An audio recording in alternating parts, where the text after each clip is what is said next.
Yeah,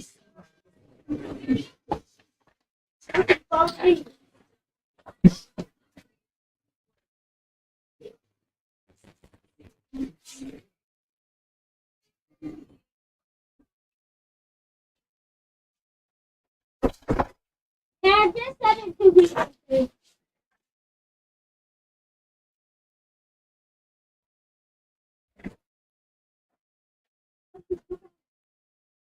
What the fuck? Something wrong with my Wi-Fi? Hey Alexa, turn. Hey Alexa, turn the TV to helium 2. You want to go? What channel or content are you looking for? Okay. What, Nuna? I was just telling. Okay, no problem. Alexa to set it to helium 2. Hey, Alexa, What?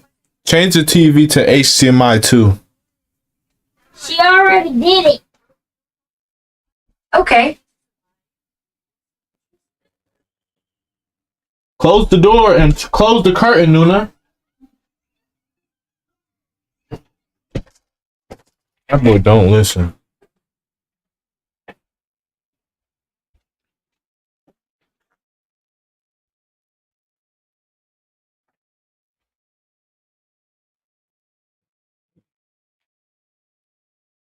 Alright. Oh. Making music now.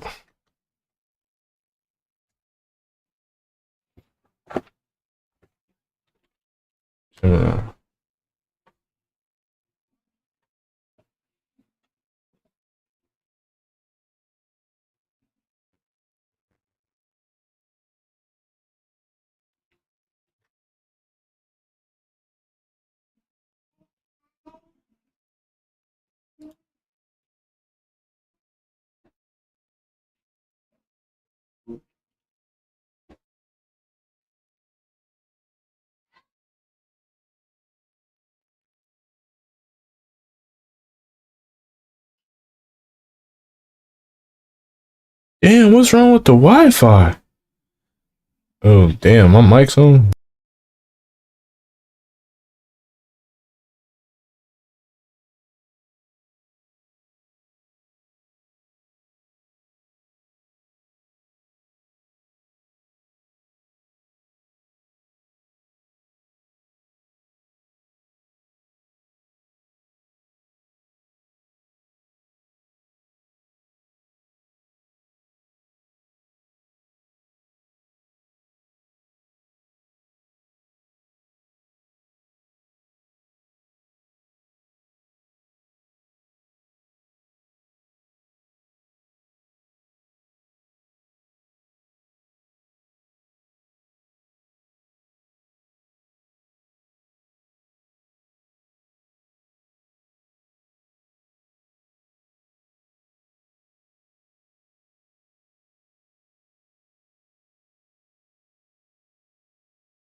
I caught that. Okay, we are back finally. Hopefully everything sounds good because I'm not doing a cursory check. We gonna do a cursory check. Mic check, mic check, mic check, mic.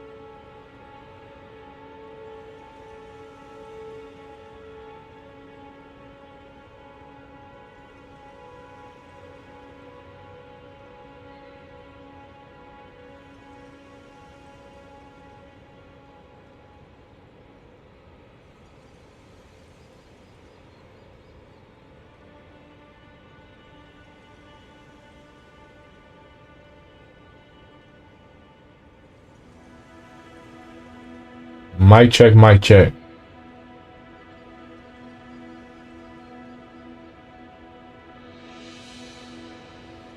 What the fuck is going on with my stream? Damn, a lot of people on the fucking Wi-Fi. Okay, that's all I need to know. It works. Oh, praise the Lord, praise the Lord. Back into it. Oh, snap, let me. Oh, I ain't even got time to do what I had to do. Oh, that was not supposed to happen. Oh my God. It's already going bad. In, out, in, out. Yeah. Uh-oh. Oh, you lucky bastard, you. Ah, got you. Hit him with that. Oh, shouldn't have went for that. Ooh. Shouldn't have. Damn.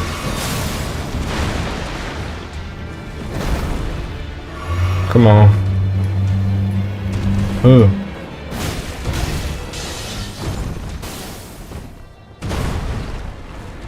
Oh yeah, this is a bad run right here.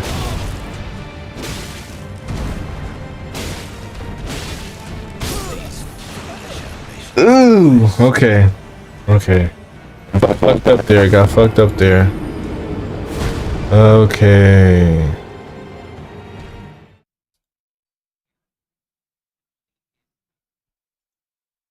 Filters.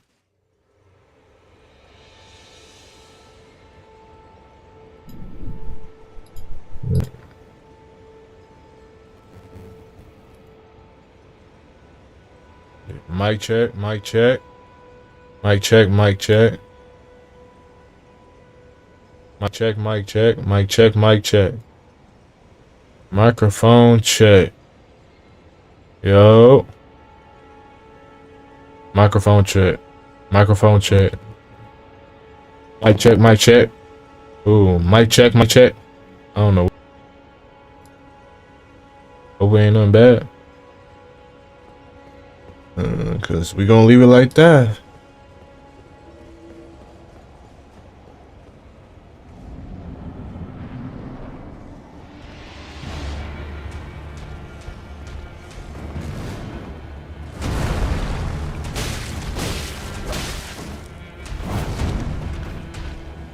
Come on. Bro, why isn't it dodging? Bro, it should have dodged. Should have dodged. Come on.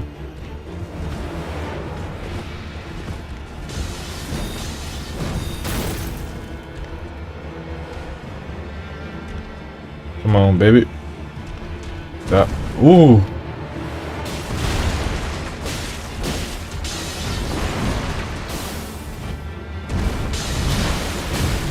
Bro, what the hell? Come on. Come on. You asshole.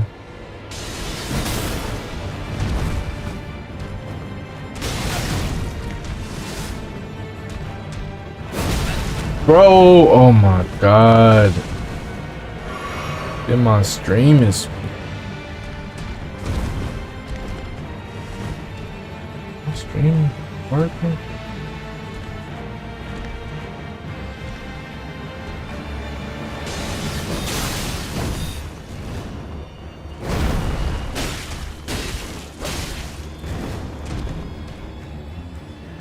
Oh, I'm out of heals already. Oh yeah, this run's already done with.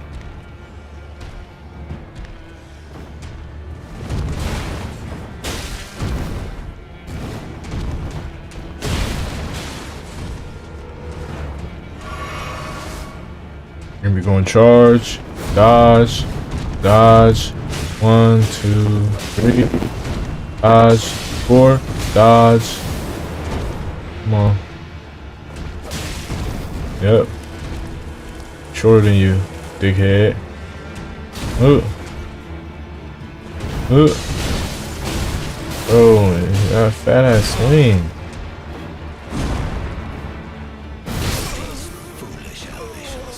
Oh my god, this dude. Let me do my dot. Where's it at? Multi-chat.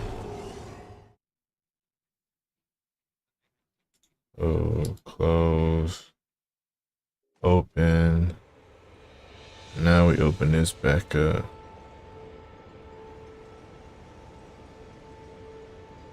Boom. We back in it.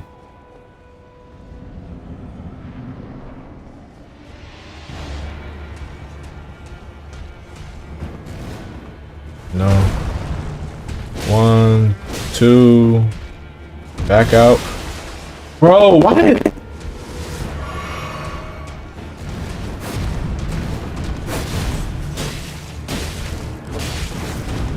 Perfect timing. Ooh, back up. Back in. Dodge. Come on. Come on. I'm ready now. I understand it now. Maybe, oh, maybe not. Are you back up? Yeah. Come on. Come on. What's up? Come on, you. Oh. Come on. Ah. Bro, this timing is so fucking annoying. Oh my god. I really never beat this dude without Spirit Ashes before, huh? Dodge.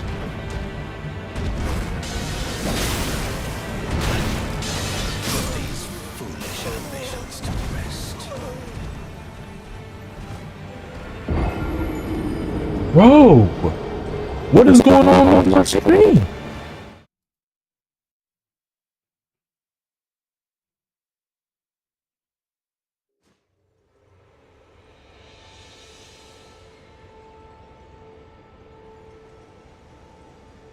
Okay.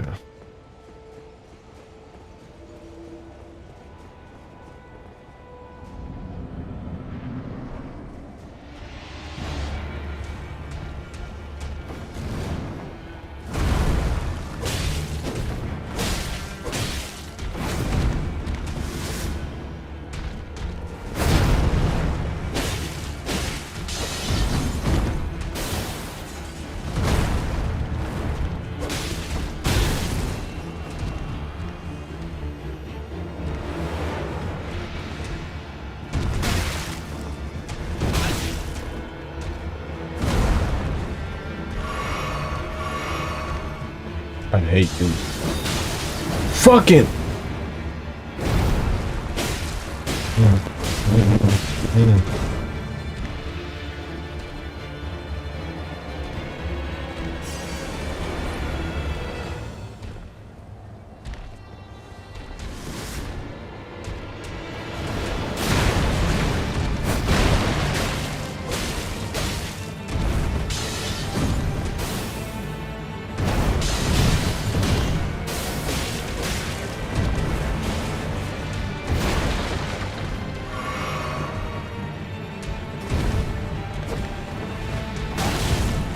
Oh my god.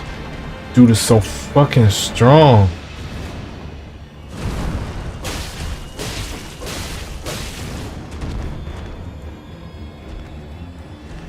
There's no way I cannot.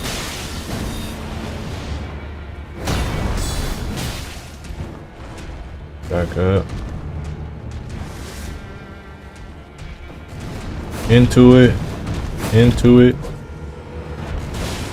Oh, I didn't get no hits. Oh my god.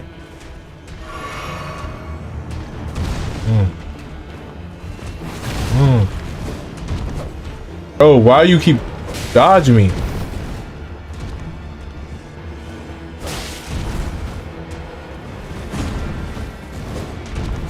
I wish I could push you off this cliff, bro. There's no reason.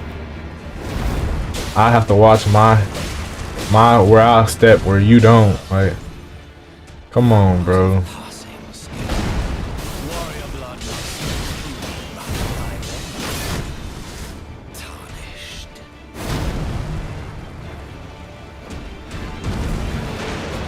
Come on.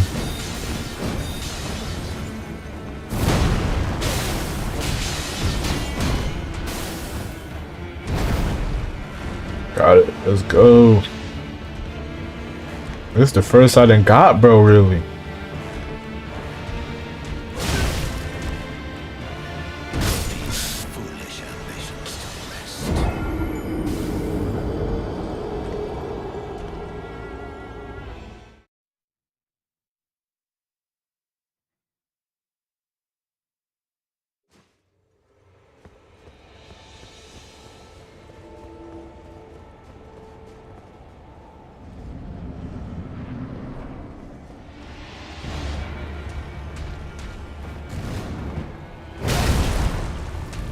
God, I can't believe I did that dumb shit.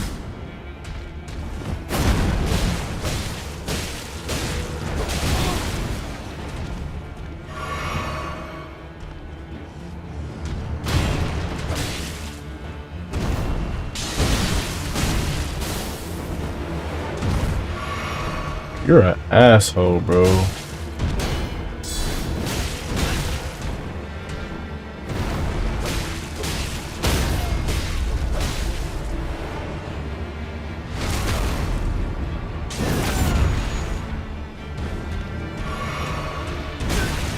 Oh my God! Why did not stop locking on, bro? Come on, don't do that shit. I need every chance I can get.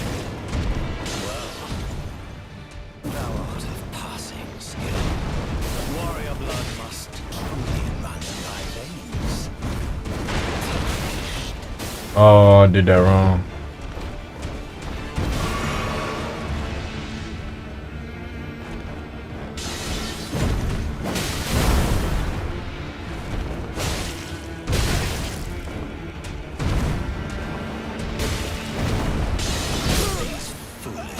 Bro, why does he? Bro, just be pulling out daggers out of nowhere, bro. Like, I'm not about to beat, bro. But what we about to do is just continue on our way, bro. We about to go. I got some other mission I gotta do anyway. I hate this dude. This dude. Let me see. Where the map at? No, where do we want to go?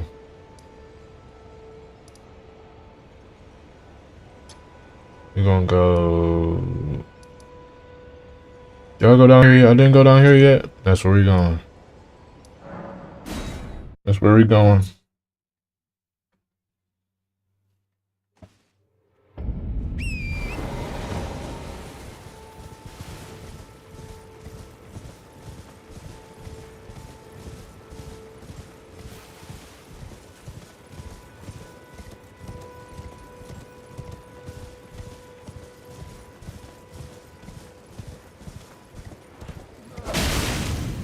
Ain't no way that boy just put out a torch.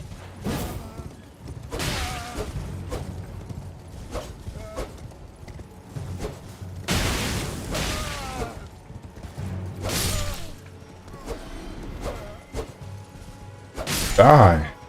Bro, why am I so bad on horses, bro? What the?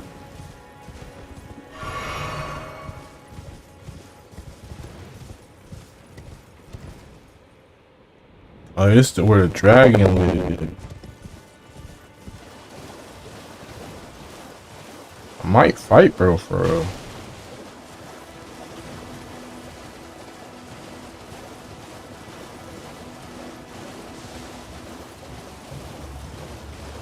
If I can remember where she spawned in at.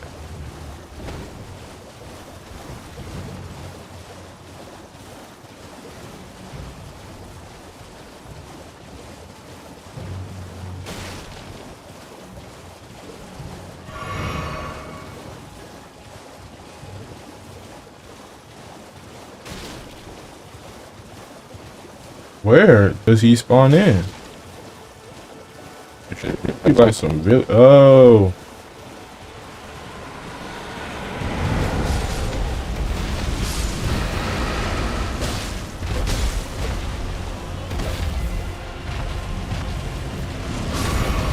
I keep doing that.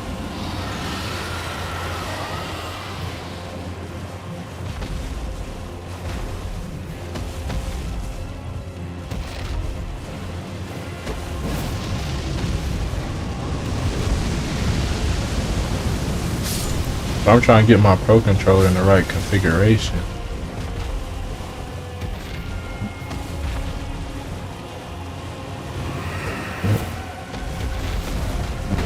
That's how you heal. Yeah, I'll take this.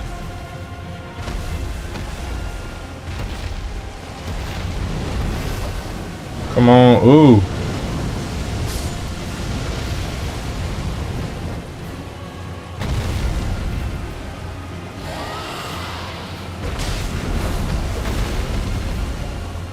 Oh, which one?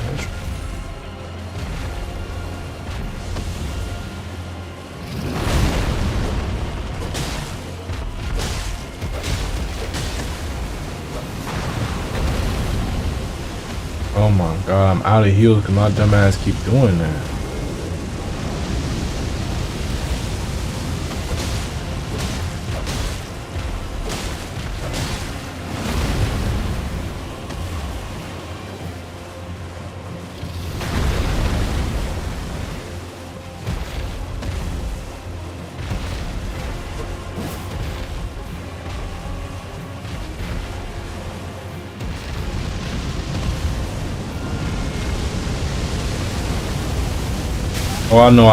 I know I didn't just do that.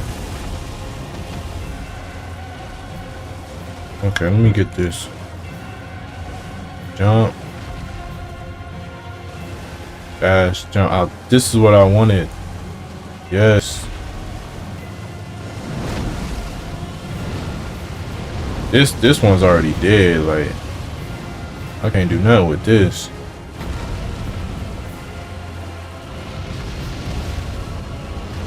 This curve.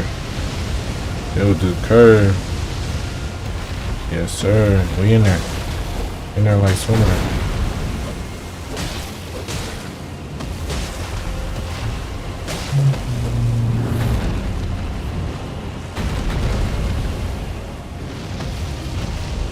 Breathe your fire.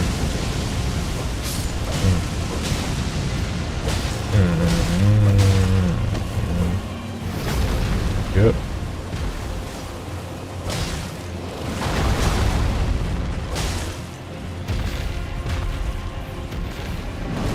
Where you going? Where you going? I'm right here with you, Brody. I'm right here with you, Brody. Ooh, almost got me there. You almost got me there. Be proud of yourself. Oh, there you are.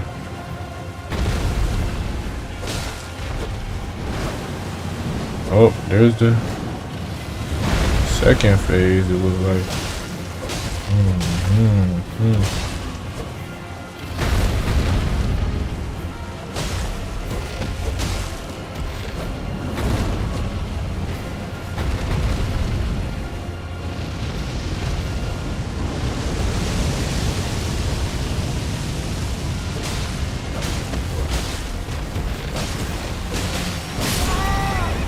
What? Oh, I was going stupid. Oh my god, I was low-key going dumb there. Don't even worry about it. I was going stupid.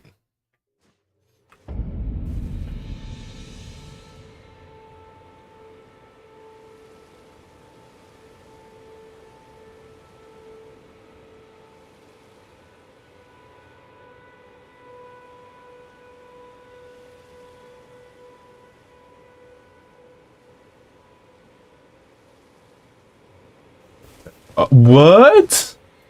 Gotta go all the way back over there? Ain't no way.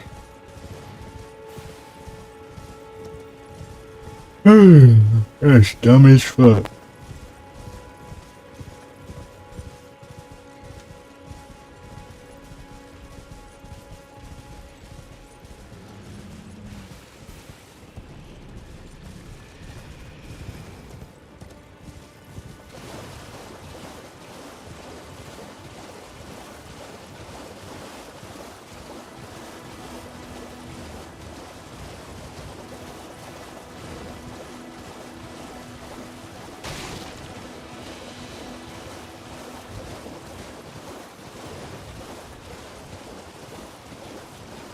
Where is that infernal dragon? You know what I haven't done? I have not done a dragon build. Oh, I think I might do a dragon build.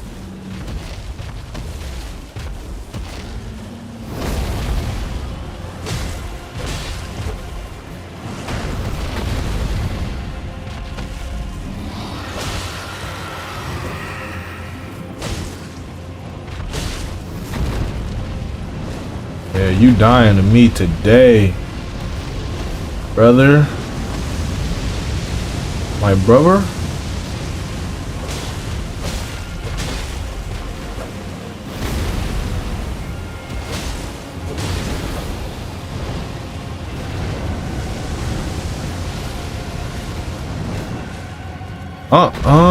Bro.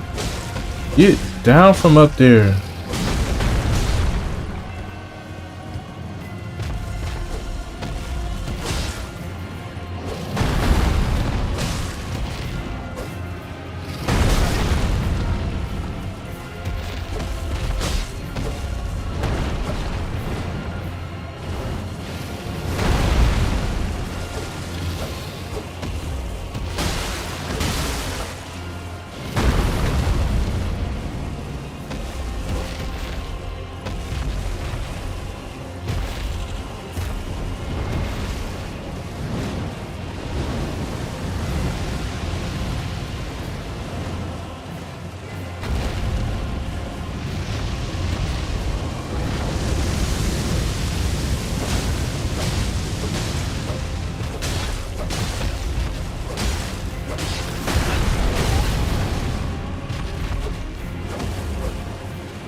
Damn, the boy doing more damage to my horse than to me. Hey. Okay, bro. You wildin'.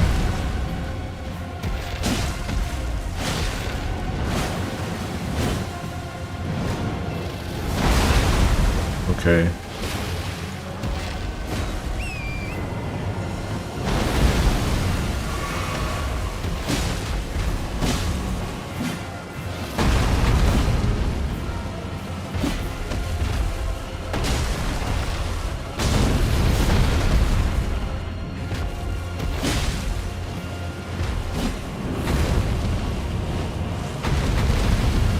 Your heart is mine, dragon.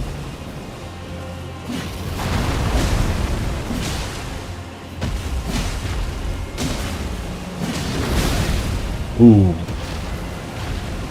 That one hurt.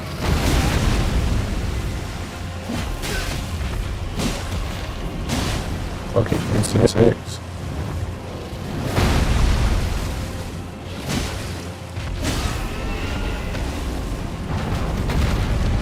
Come on, come on, come on. Come on, get off. Woo! Oh, I almost missed a crit. Almost missed a crit.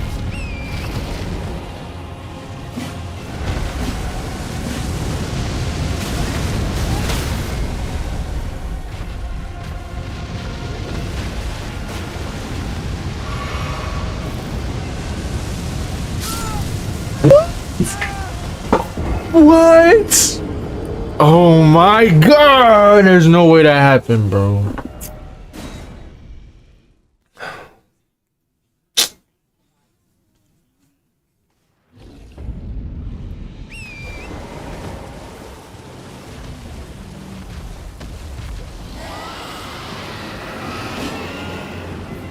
Your life is mine, dragon. Oh, maybe not. Maybe not. We're back in. We're back in.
No way. Bro, better not be full health.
Come on, come on. Not go. Ah! I beat the breath. Keep missing. I keep missing.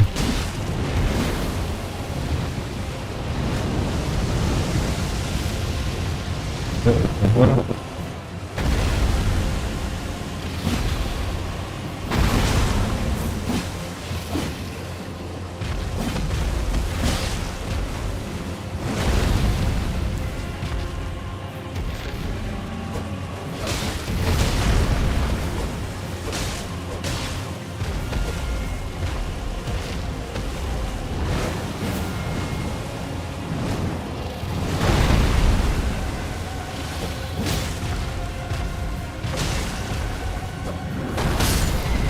My horse!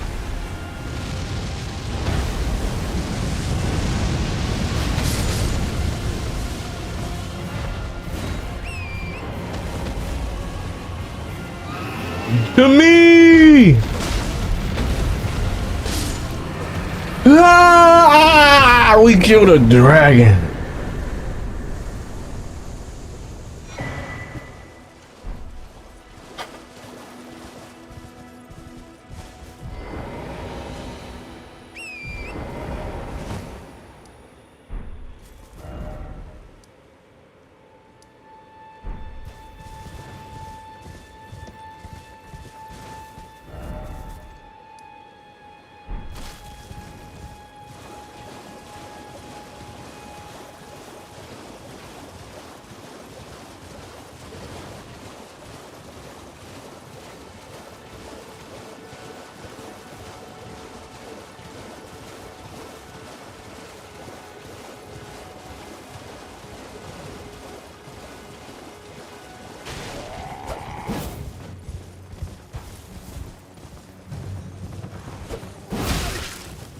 Okay.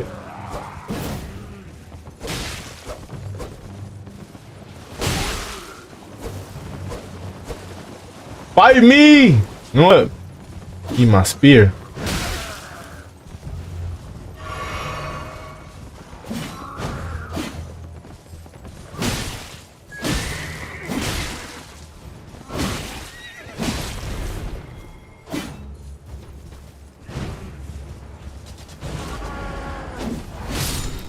Gotcha ass.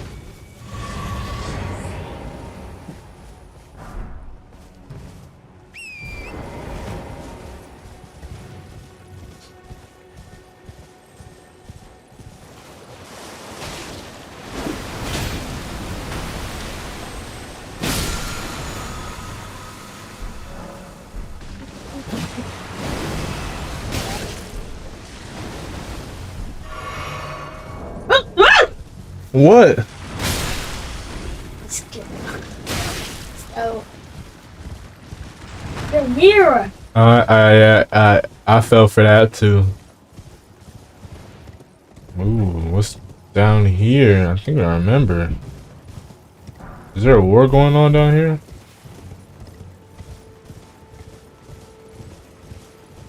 Don't tell me you're supposed to be right here. You're dying? Does that stop everything?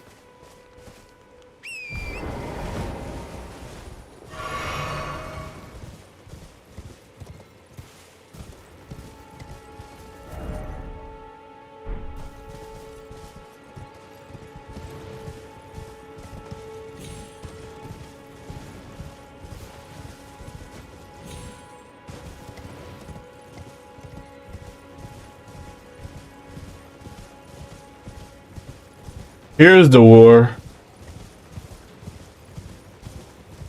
Oh, he should be up there, right?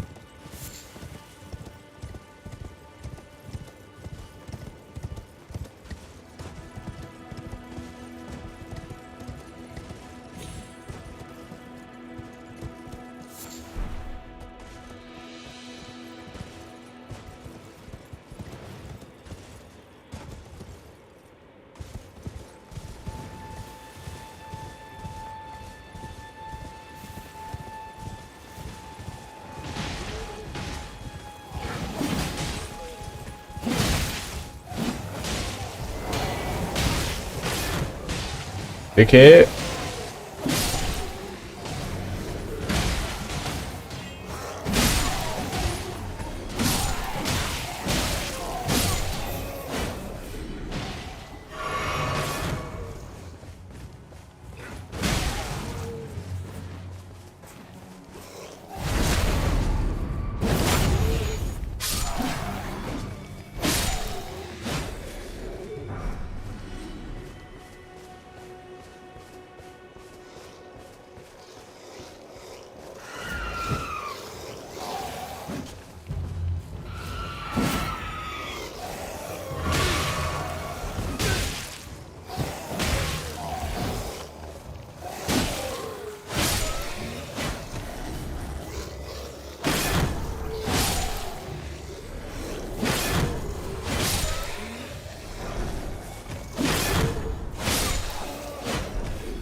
Yes, sir.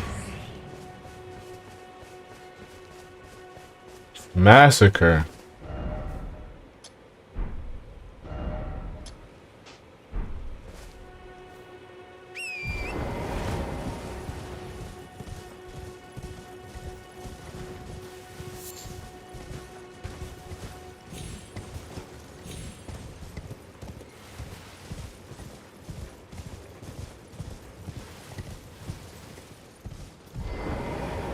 Hmm.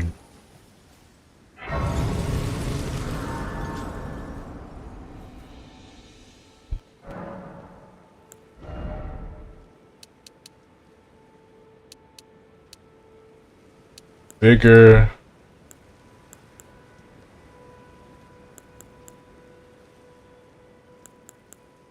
Think it's faith. If not, we're stuck.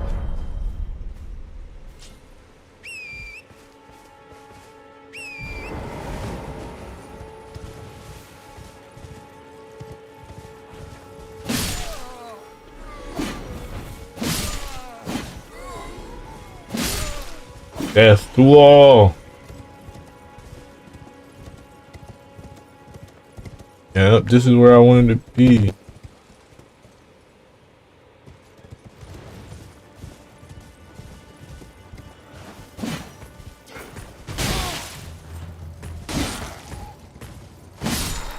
Death. Death to all that oppose me.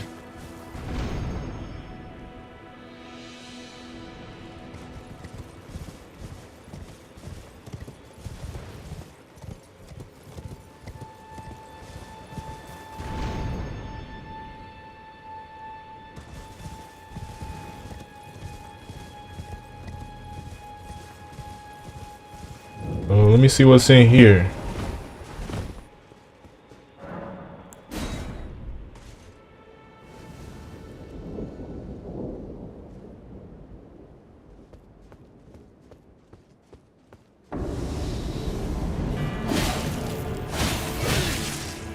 Oh, oh.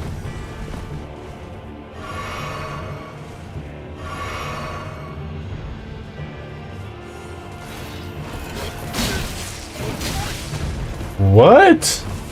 Was I not blocking?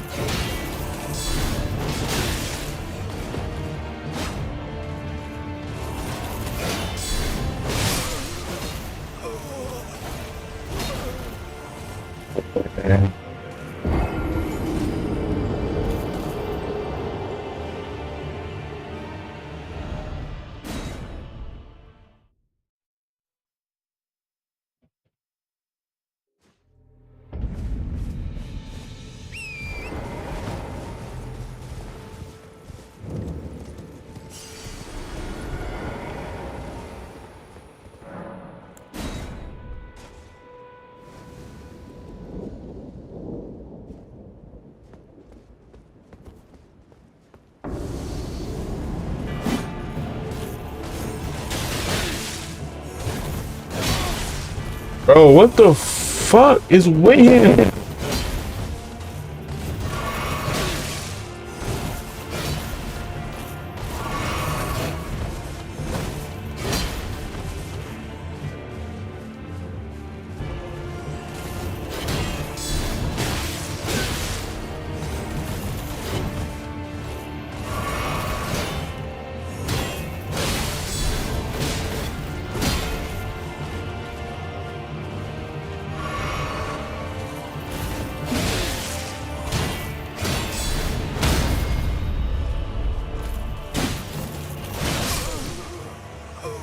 Okay, I can beat him. I can beat him.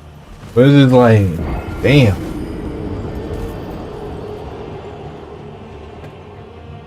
Bro, strong. Oh, you know what? Oh, let me do this. I didn't talk. I need to go back to Kale. Talk to Kale. Kale should lead me into to find Brody, bro. May I have a Oh, and I didn't talk to her either, huh? a pleasure I am the witch. I'd heard tend upon look a talk thou art possessed to call forth. I was entrusted by torrents for. 'Tis a bell for calling for summon them with it. The spirits will obey now it is thine. Forgive my I doubt we shall. How long will it be before the tarnished?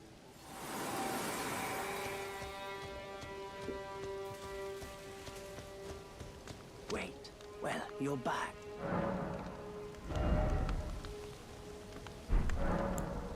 I am of an selling where the land is only tarnished, let's say. Goodbye for now. What is it? Goodbye for now. Oh, I guess I was wrong. That's up there. So what we're gonna do is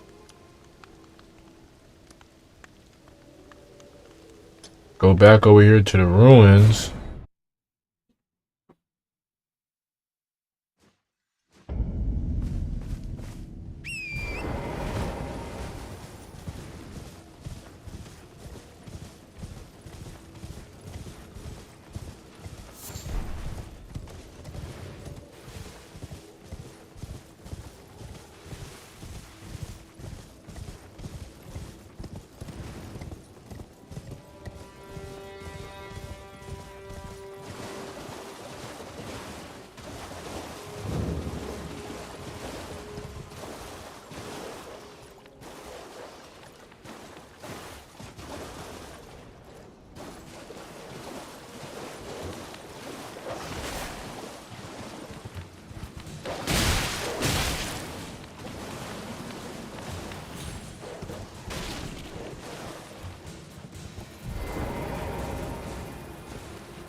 What's down here?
Damn, oh, strong ass dog.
Wow, that is so.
Whoa.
Bro, that fucking, oh my god.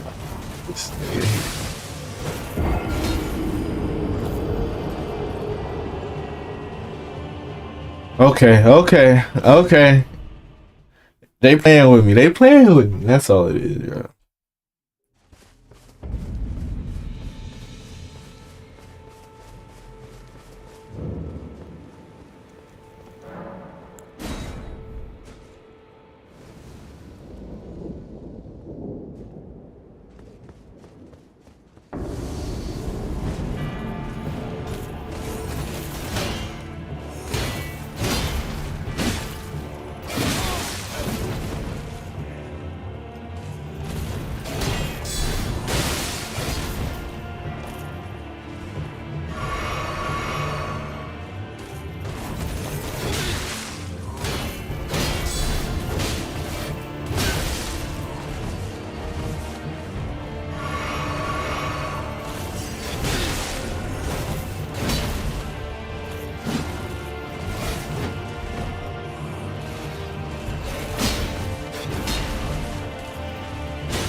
Ooh, I was getting him that time. You can't fuck with me.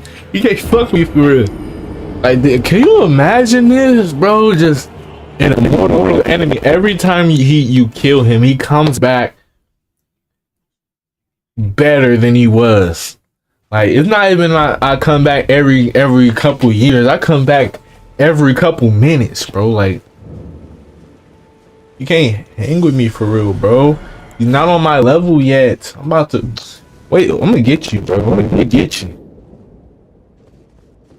So I'm about to hit you with that. Oh, let me know. Oh, okay. Stop.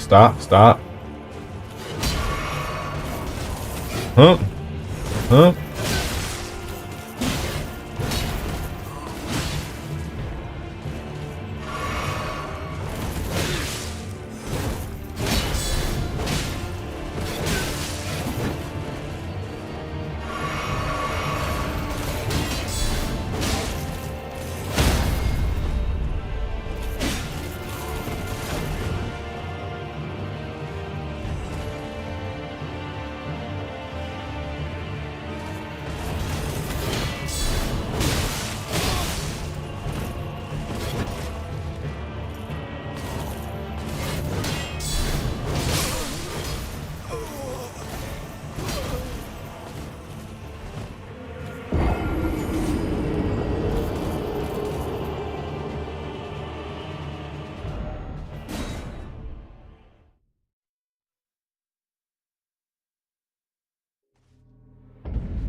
Come on, gimme.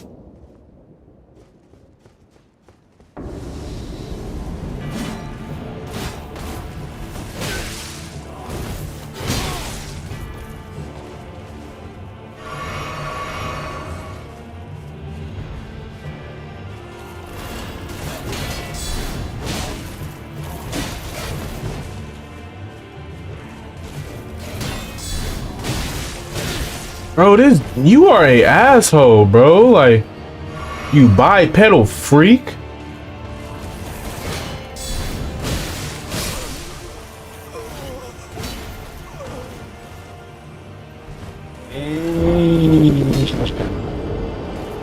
Calm down. Let me calm down.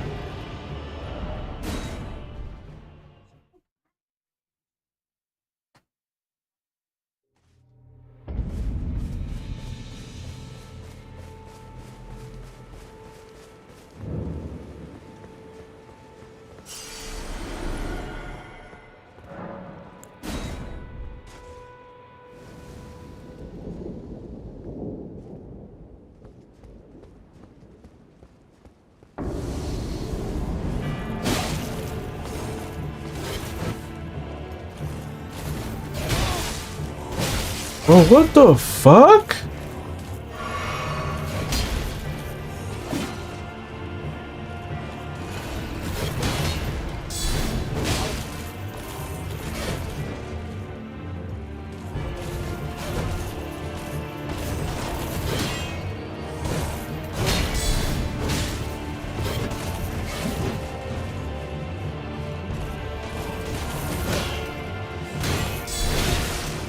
Oh, forgot it comes in threes, bro.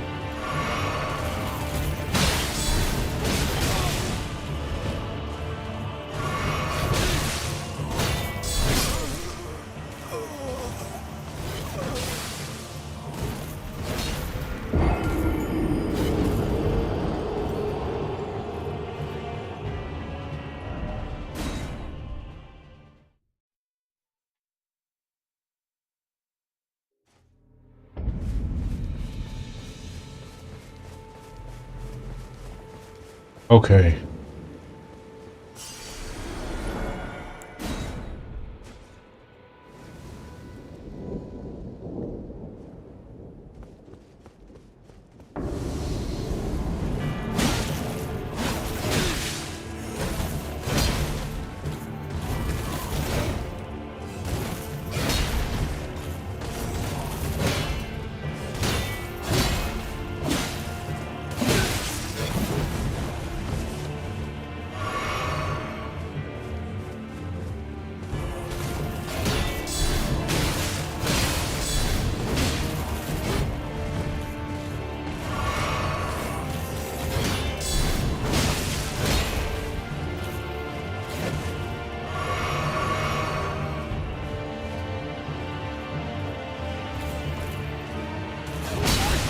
What?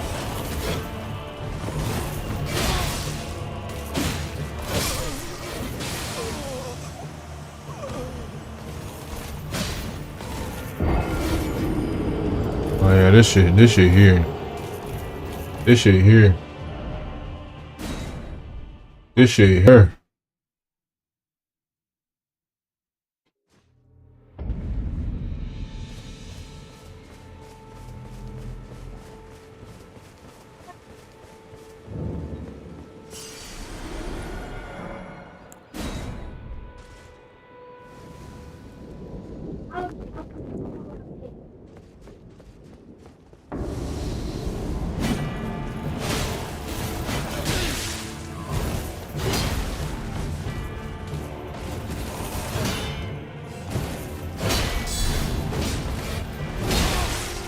Bro, that was extra long ass sword, bro. Fuck.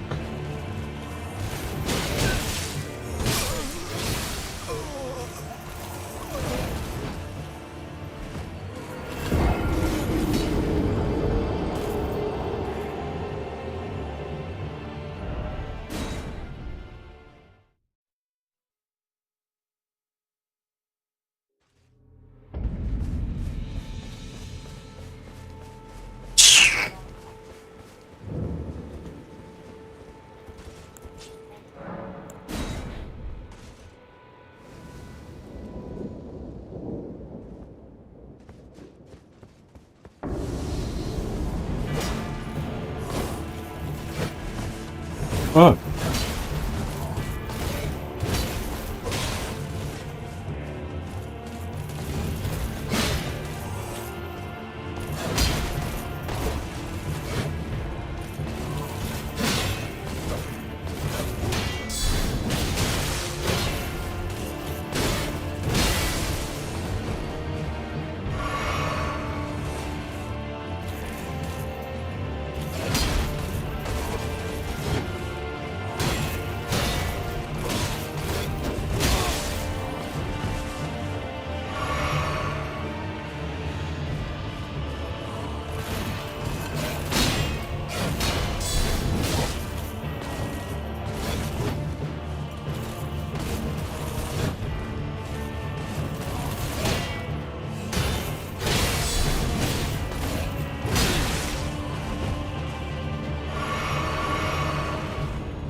Oh my god.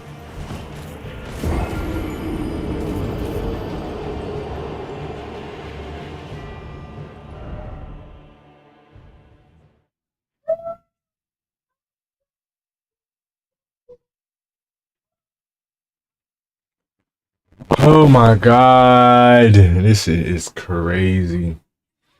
I'm getting beat like an animal.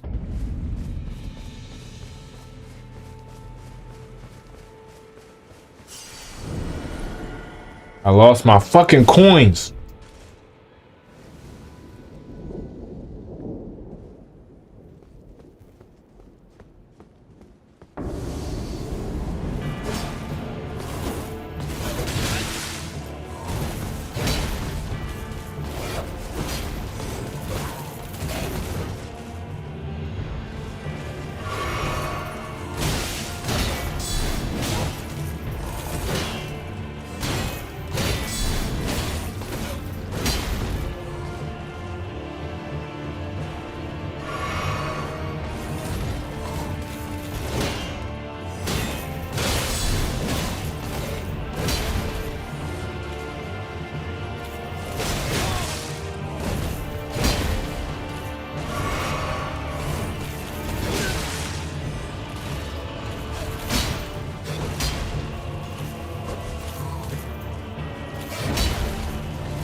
Fucking bitch.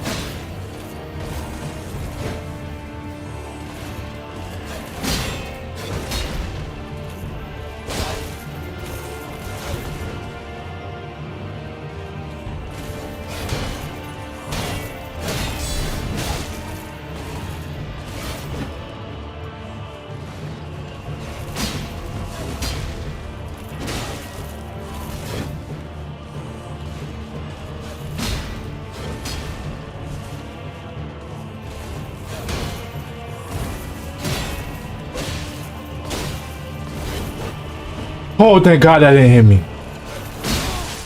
Dude.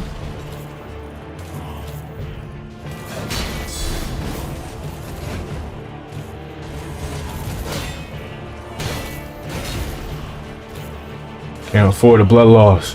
Can't afford the blood loss. Oh, fucking. Oh my God, that fucking teleport, bro.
Come on, let's see.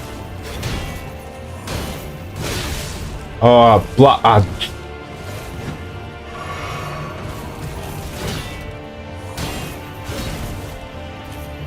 Run, run, Prince.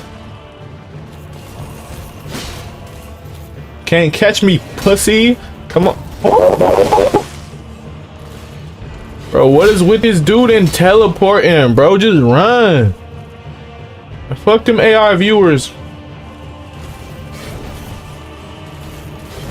Come on.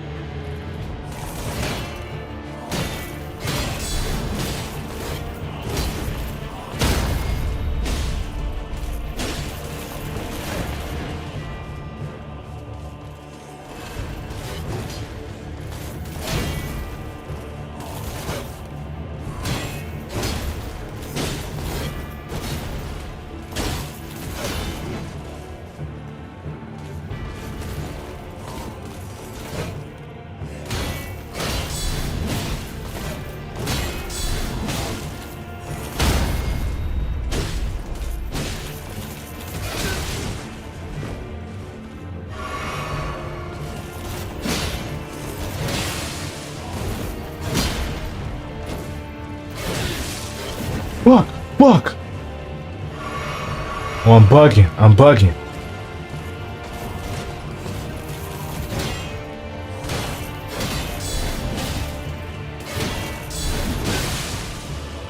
Oh my God. Ooh. Ooh. Give me that shit. Yeah. Yeah, that's all we needed.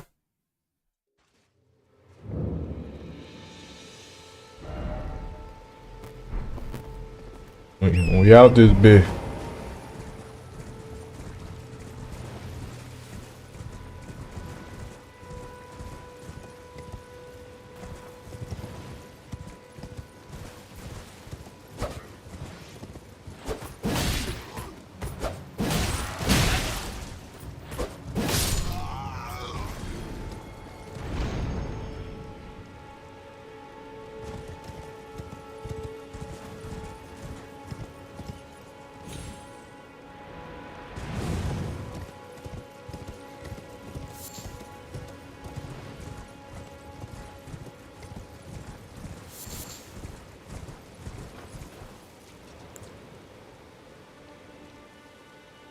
There no grace anywhere?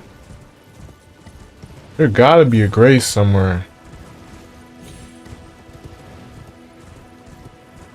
Bro, I have no health.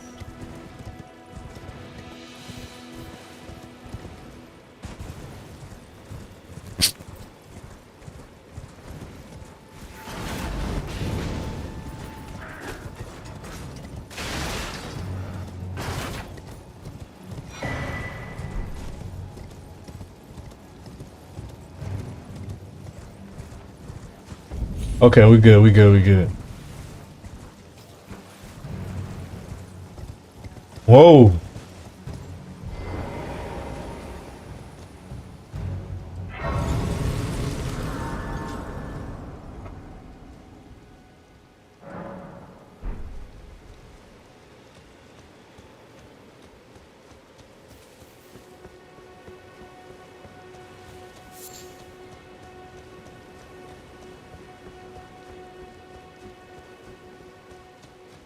And might I bend your ear? My name is Irina. I was a servant there. But I swear I heard my good father, Secret, decided himself. The servant, they've since come. I fear it's please. Would you mind taking my soul with, please? Thank you. Then please, deliver it to my father. Please, he can be stubborn.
Fine.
We're gonna try to do this one time, complete this in one run through.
God, I hate these fucking dogs.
I'm Edgar. But you can see the menial they gave me good foul treatment. I'm sorry, but whatever, you take this. By way of I see. Thank you. But I can't leave you, even if the cat to ensure that if you see her father will come.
I know for a fact this dude is gonna beat the brakes off of me. Oh my god, and I hate this. Oh my, I just wasted another. Yeah, that's dead.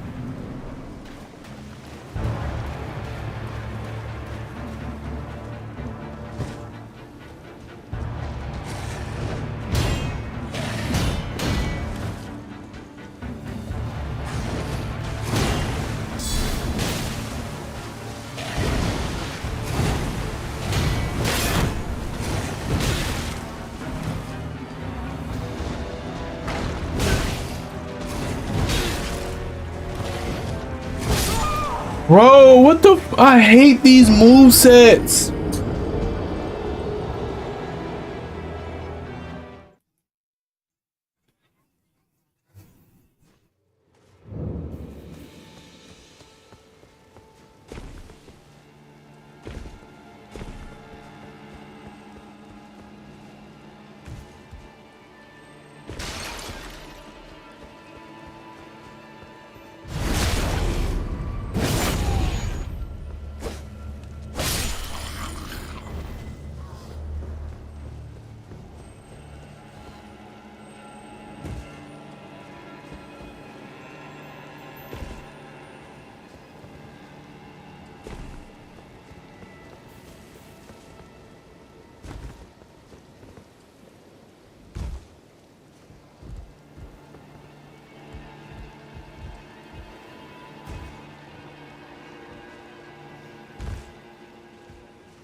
I hate that run, bro.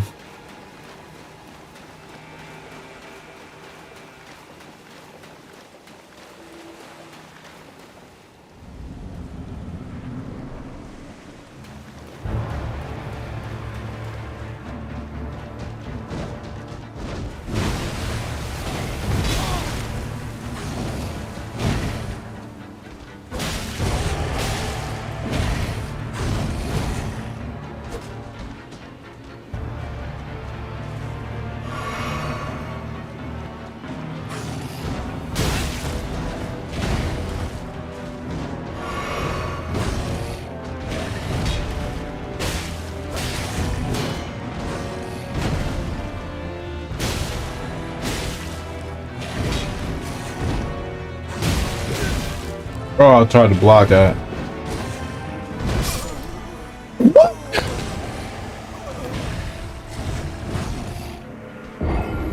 Oh my god, these bosses, bro, they get me hot. They get me hot already, bro.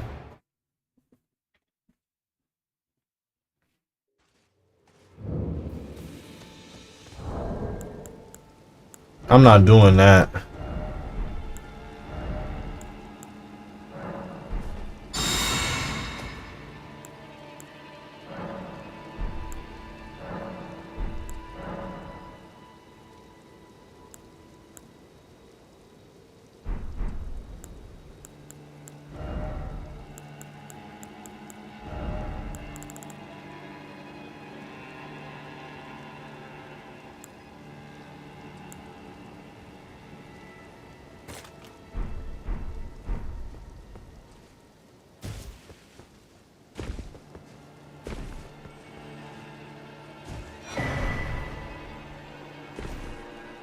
I got hella stone sword keys at least.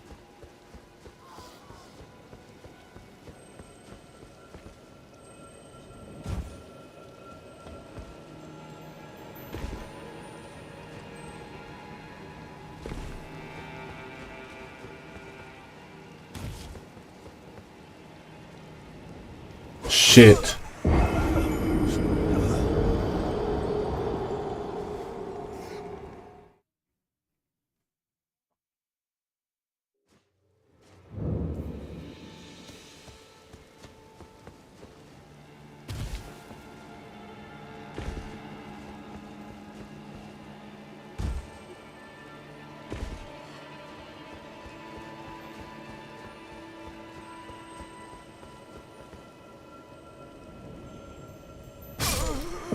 What the fuck? Oh yeah, this isn't it, bro.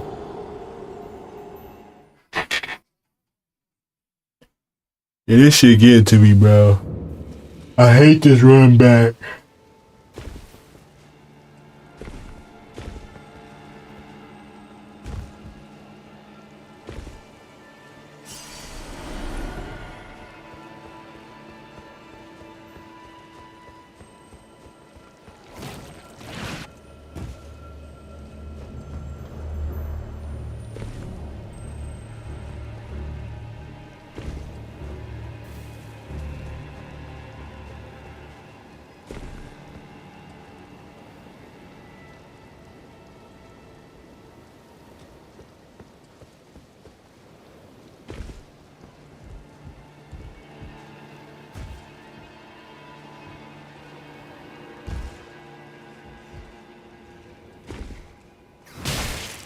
Of course, that bitch hit me. Yeah, that's dead, bro. Them give me my jellyfish about to help me with this shit. I want to do without fucking summons, but yeah.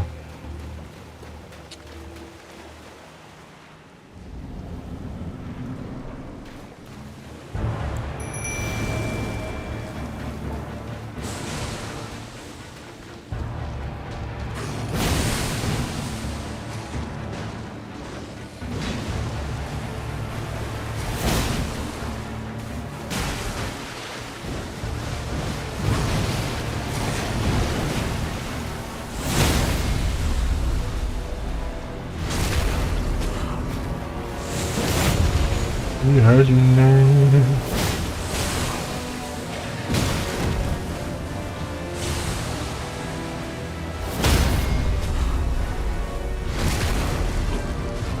Just kill him real quick, bro.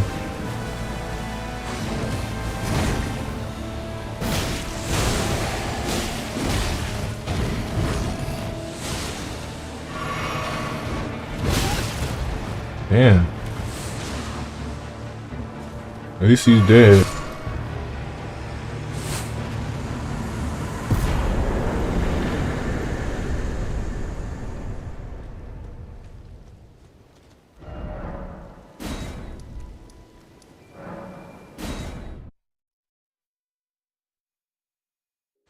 You heard my name. You heard my name.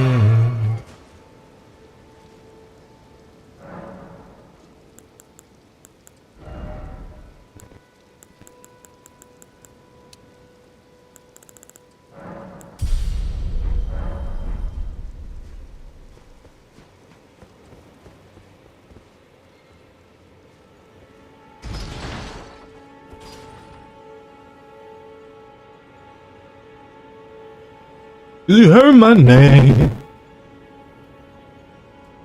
You heard my name. Don't you wanna be my main? Main.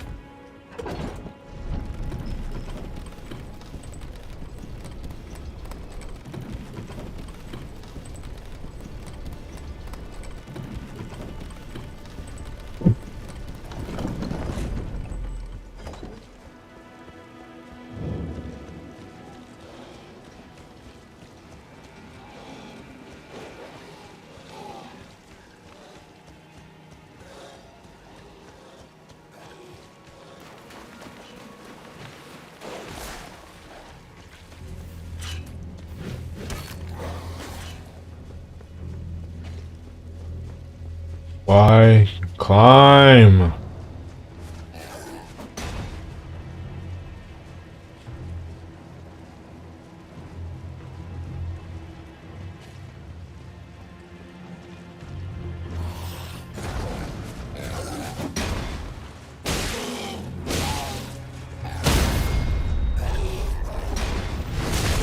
That boy thought he had me. That boy thought he had me.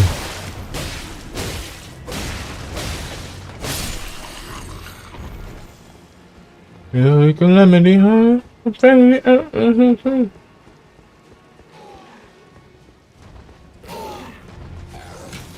in your family,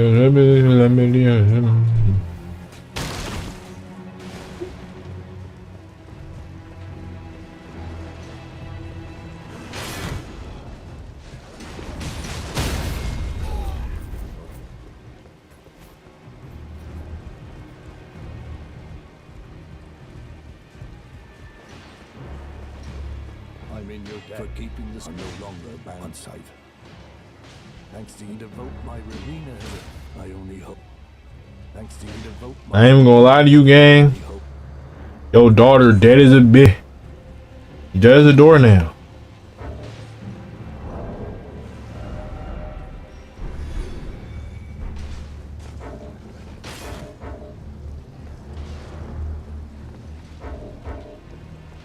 What can I open my map?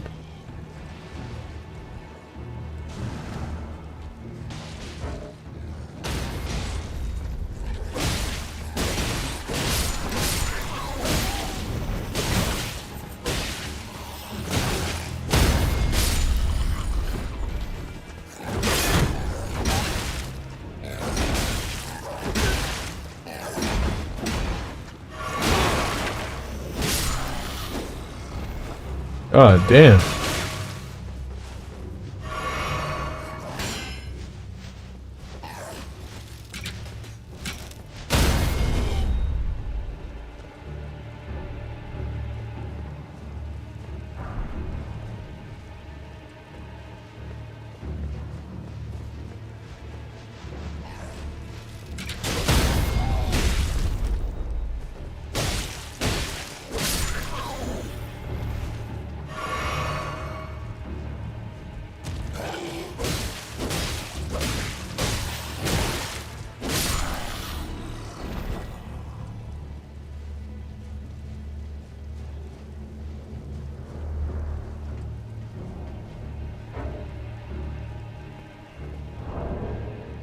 Bro, why won't my... Oh.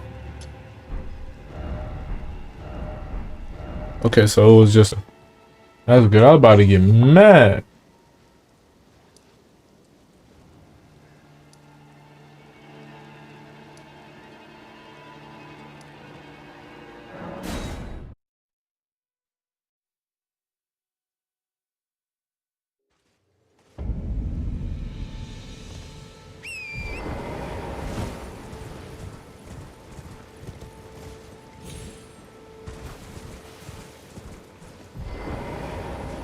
And she does a bit. Rena, how could this be? My daughter default life I chose, and oh, the foul rich! I'll hunt them. That's assured. Oh, the foul! I'll hunt them. That's assured. Damn. Your daughter dead. Your daughter dead. Dead-eyed daughter.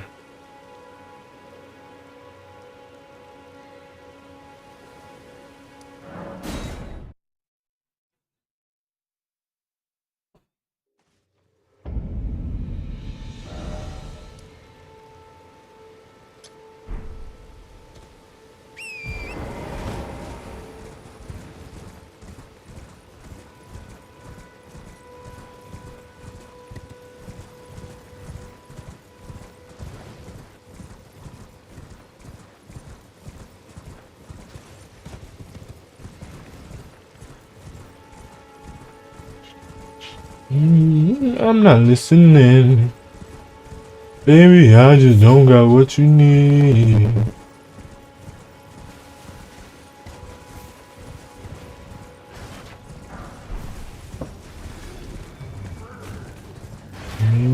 No. No.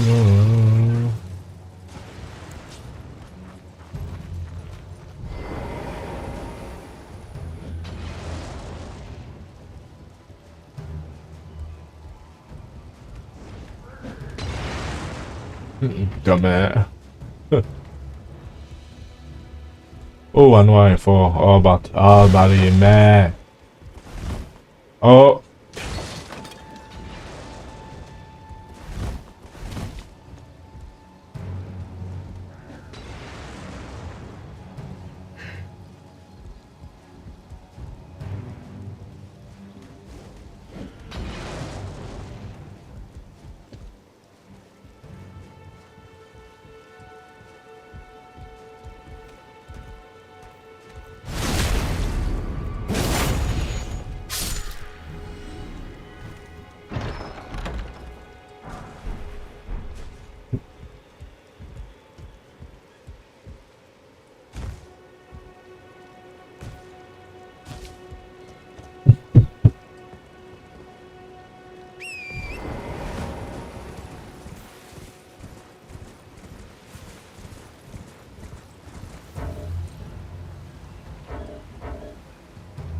What the hell?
God damn it, these fucking roaches, bro.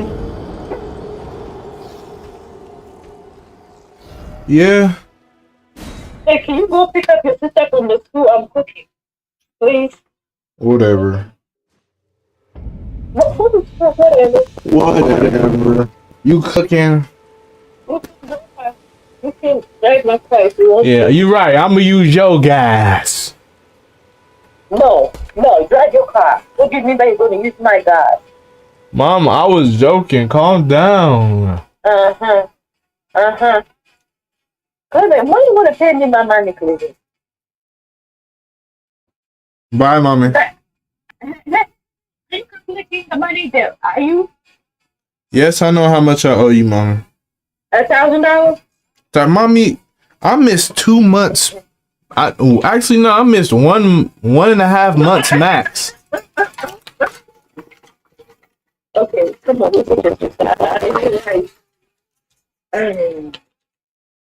You can drive my car. I think my key is on off.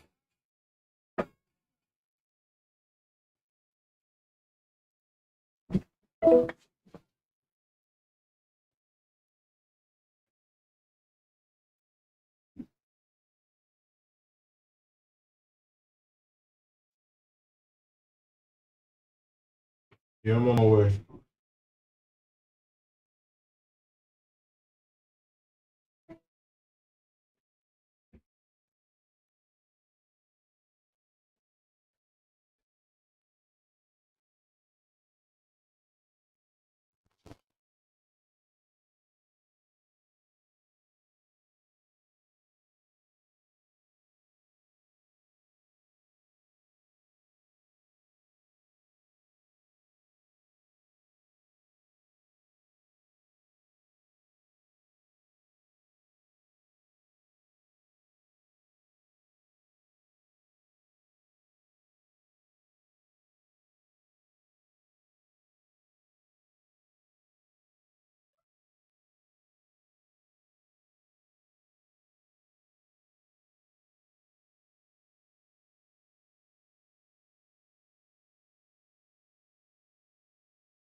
Luna, come upstairs. Y'all two want you.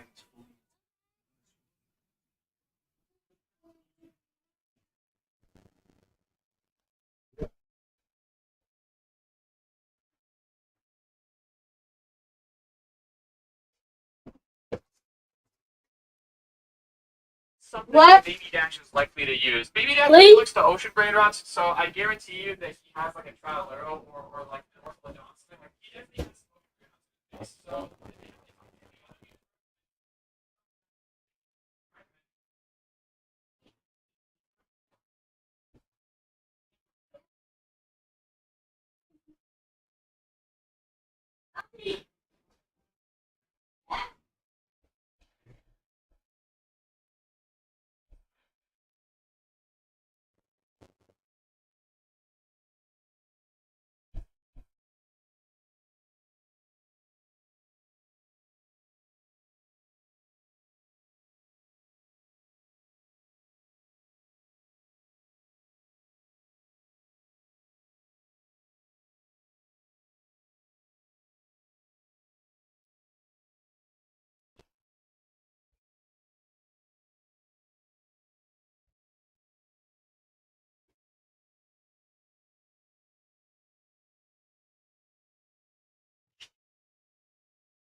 second.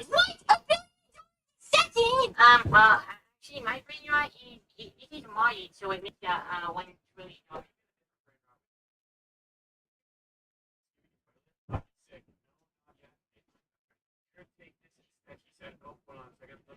Get a position. This time. Wait a second. I'm buying this. You just wanted a dragon gingerini. Look at this. It's just walking back to my face. Great. And this one gets double the money of the last one. I get $2 million. I think this will definitely. This should be Baby Dash. Right? No way Baby Dash has something better than 2.1 billion a second. That's insane. How will this perform better enough to beat Baby Dash? Baby Dash, are you ready to go for the next round? Yeah, I think my brain rot is a long time ago. You finally ready Yeah, yet? this time you're not gonna win. There's no way. Wait, how many brain rots do you have to do like over $1 billion a second? That's valuable information. I'm not giving that away to you. You probably only have one brain rot to get to $1 billion a second. Yeah, I mean, you can take that. All right, well, are you ready to come onto the other side and see what each other has? Yeah, ready? Can I get a maybe that's fair enough. Oh, I already know what it is. All right, maybe just go. 3, 2, 1. Here we go. What is that? Is it homie? No, this is in fact better. It's a dragon gingerini with the candy mutation on it. How much money you got me? 2.1 billion. Okay, are you? How is that even 2.1 billion already second? You're just doing all your good brain rots. The only reason you're waiting is because you don't actually have better brain rots than me. I just picked the wrong brain rots because I didn't think you were gonna pick the good one. Yes, sir. Why not? I have to pick the brain rots to beat you. No, you have to take the good brain rots for the end. You know what? At the end of this challenge, I'm gonna start winning. You got a head start, but you're not gonna keep this up. Okay, buddy, we'll see about that. Let's go on to the next round. So far it's 2-0 for me. You are getting absolutely utterly destroyed. Next, not me. All right, well, Sammy, I do have to say that one's quite well. Also, the dragon's breath particles are really, really big. They take up more space than the dragon itself. That's crazy. But here, hopefully, they doesn't get too suspicious. Yeah, that's the thing. We don't want to spawn it too crazy right now because then Baby Dash would get too suspicious. So, what are you thinking we do next? I think this round would be good with a Burguro and Friero. It's not as OP, but it's special. Yeah, it's pretty good. And I think the Burguro and Friero by default takes like 150 mil per second. I'm sure Sammy's gonna give it some fancy traits and stuff, so it'll probably be like way better than the normal one. Anyways, let me get here and get ready for when he spawns it in because yeah, I've got a really, really short runway. What? This is not a Burguro and Friero. It's got every single trait in the game. Or at least that's what it looks like. What? Wait, Sammy, I don't know if we can use this. This is a little bit like too crazy. How much per second does this guy even make? Oh, it just got scaled back down to normal size. What in the world, bro? I'm trying to zoom into the money per second counter thing. I can't even see it because it's like covered in all of these hats and stuff. Is it big enough? This Burguro and Friero, it's like the same size as the people who would eat a Burguro and Friero. Oh my goodness, it makes 16 million a second. Yeah, Xavier, this is not believable. Baby Dash is gonna get really suspicious from this. He's gonna know that I'm up to something for sure. Yeah, I think I'm just gonna go with this brain rot. This is a pretty good one. And it's $300 million a second. This is the best one that I'm gonna use so far. And it is $1 billion a second, but it's not good enough. This is a really, really good brain rot. Here you go. This one should be more believable. He said, wait, hold on. Oh, I just bought it. I bought it right before I got deleted. And it actually worked. It ended up in my base. Alright, well, this is pretty good. This one is another burger and fryer, but it's Galaxy, and it gets 2.3 billion a second. Oh my goodness, why is it huge? Sammy, fix it, please. I can't carry this to Baby Dash. That was the wrong size. What in the world? Yeah, give me a smaller one. We can't be spawning in crazy brain rots like this. But hey, I wonder maybe later on if you can spawn in some like unreleased brain rots, that could be cool. This is weird. Wait, if I pick this one up, is that also gonna grow super large? It does. Wait, this is cursed. He said, okay, get rid of that. I'm spawning a new one. Yeah, Baby Dash is he's not gonna like this. I wonder if these ones will become super big if someone tries picking them up. There's one else that's stealing them from my base. Anyway, Sammy, let's see what you got. Spawning another Burgero and Fryero, and there we go. This one's normal size. 2.3 bill a second. This is great. Are you ready to drop the wall yet? Yeah, I'm ready, but we're not gonna be dropping the walls, you know. We're kind of just gonna walk around them. It's not that dramatic. It's okay for now. Yeah, this is good for now. So you better hide again. We're about to reveal the brain rot. Yeah, I mean, like, are you ready? Like, you know what I mean? Yeah, I'm ready. Dude, are you sure that the brain rot you have selected is your final pick, though? Yogi, you're making me change my mind.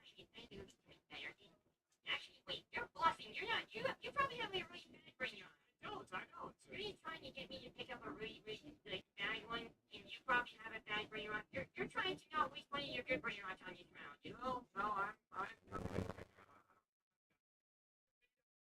they made brain rots below $1 billion a second. Okay, I'm not rich. Yeah, just come over the wall. You're not gonna win this one. Here we go. Are you ready to lose? Esau? How much money did you make? Why don't you take a guess? Don't step any closer to my base. My brain rot makes $320 million a second. The burger or $150 million. Yeah, but maybe I should forgot to account for the mutations and traits. This guy makes 2.3 bill. What? Okay, you know what? I'm just gonna use my good brain rots now. Better brain rots than you. I'm just gonna start using you. Alright, we'll see about that. Because so far, I'm not gonna lie, you have not been using any of your good brain rots. You've been using like the worst 20% of your brain rots. You're gonna be saving the good ones for later. Why don't you use the good ones now? Yeah, like later. It's time to use the good one. Wait, Sammy said how did it go? Yeah, it went pretty good, as expected. But okay, I think we can start spawning in some crazier stuff now. Some more unbelievable stuff. I want to start pushing Baby Dash and seeing what he's gonna think when we get something like impossible. Here is one from my personal collection. Baby Dash will lose his mind over this. Oh, okay. We're about to see Sammy's personal brain rot. What in the world is that? T-Rex. Is this an unreleased brain rot? This thing is not normally in the game. It's 26 billion per second. I mean, I guess that makes sense. It's got 2 traits on it. It costs 25 billion. But Sammy, why is it so big? If I pick it up, it's gonna, yeah, look at that. It becomes massive again. Is it normally supposed to be this size? What in the world even is this? It's gonna be a brain rot that's like gonna get added to the game at some point. T-Rexes are huge. What did you expect? It makes sense. But are you sure Baby Dash is gonna believe this? I don't want it to get suspicious and then come over to my side and, you know, start wondering what we're doing. Wait, Sammy said, who knows? I love my special pet. I think he's responding to when I said, is this gonna be added to the game soon? Wait, this is only a secret, and it makes 26 bill. Well, it does have, like, the Rainbow mutation on it, so we don't really know how much money it makes normally. But, wait, this guy costs 25 billion, right? He makes 26, $2 billion a second. The Burgero and Fryero cost 75 billion, and it makes 2.3 billion. And they both have, like, mutations and traits. Maybe I think the pricing here might be a little bit unbalanced. You might need to, like, rework that a little bit. Yeah, it's not really balanced yet, but I've only had one until just now. Alright, well, I don't really care. I think I'm just gonna take this brain, and as long as it beats Baby Dash, then that's cool with me. So I accidentally locked my big space up here. Let me open it up for friends. Anyway, Baby Dash, are you ready? Are you ready for this round to begin? My brain rot is pretty crazy. It's pretty good. Yeah, I'm ready. This time I'm using my good brain rot. It's not my best brain rot. Wait, hold on. It's not your best brain rot. Are you sure you don't want to, you know, reconsider your brain rot selection? Yeah, I'm sure. You're just trying to trick me right now. I know you're mind game. You're not playing any mind games right now. I'm being serious. My brain rot is really, really good. This is probably my best one yet. I don't believe you. What is it? What letter did you start with? T. You probably have like a Tralladon or something. Yeah, I've got a Tralladon. I have a Tralladon too, but mine's probably better than yours. Actually, I'm gonna go get my Tralladon. My Tralladon's gonna destroy you right You know there's other brain rots that start with a T, right? Like what? Tralero, Tralala. This is even Tralladon, but like worse. Well, I mean, like they can make lots of dollars per second. It's a pretty good brain rot, Alright, well, let's just go around the walls in 3, 2, 1, and... How much money it is? I've literally never even seen anything. Is it a new brain rot? Yeah, you can say that. secret though. That's one hit. Why is it so big? I don't even know, dude. I got this from a trade. Yep, I was trading with some steel radar collector who was really, really like good at the game, and apparently he got this from City himself. So you're telling me to own your spawn you have brain on you? Yeah, that's apparently how the story goes. I just got it from a trader guy. Wait, how much money did you make? Because my trial and John makes a lot of money per second. How much? You make 275 million. It's a rainbow, so it makes a lot of money. Yeah, I'm sorry to inform you. Yeah, how much is it?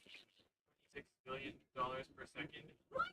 Show me, put it down. I want to see his brain on. Okay, wait. I can't really put it out of my base because I don't want you coming over and seeing all my other brain rots. Is it cool if I send you a screenshot? Sure, yeah, you send me a speech already. I don't see all the brain on in my base. Yeah, okay, I wasn't actually looking at your base. I was just standing there. Here, I'll put this guy down right now, and City, get out of the way. I gotta take a screenshot. Oh, no, I'm sorry. That was probably not a good move. Alright, there you go, Baby Dash. I took a screenshot and sent it to you. What? Since when was it T-Rex in the game? That literally it makes more money per second than it costs. Yeah, oh, wait, that's crazy. I guess that's because of the diamond mutation and stuff. But anyways, what did Sammy say? Best not to do that again, or else I'll be helping Baby Dash next time. Oh, I think he's talking about me smacking you. My bad. I had to get you out of the way because Baby Dash wanted me to take a screenshot. Right. You know, this one is going to do the best brain on that I want to be today. Like brain on makes the most money per second. Not this one. No, I don't have anything good up here either. I'm going to get my chips and queso. What did you think of my T-Rex? Oh, he thought it was pretty cool. I know Baby Dash has like 4 dinosaurs, so I don't know, maybe he gets suspicious things like that. Yes, this brain on is going to do it. If this brain on can't win, then I don't know what I'll win with. Let's do it. Oh, of course. Any special request for this round? Yes, I do have one special request. Can I get a Skibidi Toilet? The Skibidi Toilet brain round is pretty cool. It's a toilet with a head sticking out of it. Quite the interesting life form, I do have to say. It may be about time. I'm about to get giddy with excitement. I think that's a saying that people say. Can I get a Skibidi Toilet with the rainbow mutation? I wonder how much money it would make with the rainbow mutation, because normally the Skibidi Toilet makes like 300 million or something. With rainbow mutation, it's gonna make like 3 bill. Oh wait, also, you should give it the Santa hat. It's gonna look so funny with the Santa hat trade. He's spawning it in. Wait, what did he say? Okay, 2 moments. 2 moments. What is he gonna do? 2 moments. Is he spawning it in? Oh my goodness! He just spawned it. The Skibidi Toilet event just started.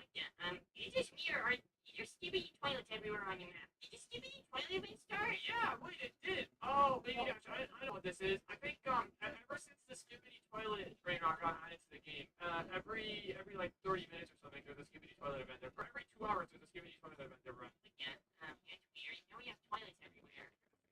It's so cursed looking. It's a Skibidi Toilet brain rock with a Santa hat on its head and another Skibidi Toilet on its head. I completely forgot that whenever an OG brain rock spawns, though, an event happens. So that might have not been the best thing. Dude, it's actually starting to lag the server out a little bit. This is the only Skibidi Toilet I've ever spawned in. Wow, thank you. I'm glad it's going to a good cause, beating Baby Dash. Well, let me pick this thing up. And, oh, look at that. Whenever I pick it up, you can see the dollars per second that it makes. It's going to make 6.8 million. Alright, well, are you ready? I have my brain rot pick. If this isn't win, then I don't know what will. Baby Dash, I think your brain rot selection is weak, so there's a low likelihood that you're going to win. I'm gonna win this round. Wait, can I use 2 brain rots? 2 brain rots? What, against one of mine? Yeah, let me use 2 brain rots, and you use 1 if you say all of my brain rots are bad. Alright, fine. You can use 2 brain rots and we'll add up the dollars per second that they make. I think my brain rot will beat any 2 brain rots that you have. Use this ginger rat and this chips and queso. These are like my 2 best brain rots. Alright, I'm ready. I have my brain rots paid. Alright, well, let's come around the walls in 3, 2, 1. Here we go. I had this. Wait, so is this how this Skibidi toilet ever started? Oh, yeah. Actually, maybe as soon as I loaded my alt account to get the Skibidi Toilet brain rot, the event did start. Oh my god, dude, it's lagging so hard. What in the world? Okay, wait, how much money did you make? It didn't make that much money. My 2 brain rots might still be. Okay, what 2 brain rots did you pick? This is the last round, so let's just figure it out now. I'm looking at your base. Wait, my 2 brain rots are the ginger rat and this chips and queso. 375 mil plus 337 mil. Okay, so that's like, I don't know, let's say it's rounded up to 700 mil in total. Your brain rot didn't make 700 mil, does it? Yeah, you know what, Baby Dash, you want to come over to my side? Yeah, okay, what is it? Just come over here, just come upstairs real quick. The world? He knows the road. But Baby Dash, this brain rot over here makes a grand total of 6.8 billion per second. Okay, yes. See the high end. I don't know, dude, I'm just good at the game. I don't even know what you do. Wait, you're not standing? Sandy, what are you doing? Go invisible again. Wait, you don't need to help you. You all these brain rots. What is it? I don't know about that. Well, I prepared for the flex battle better. You got destroyed. Your brain rots weren't even a good flex. You see me spawn your for you. No, I think they were a great flex. Also, I'm taking the Esau. Here. That was pretty crazy. And if you want to watch the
friend are doing a battle and Roblox steal a brain rot. Fun.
All training, was it?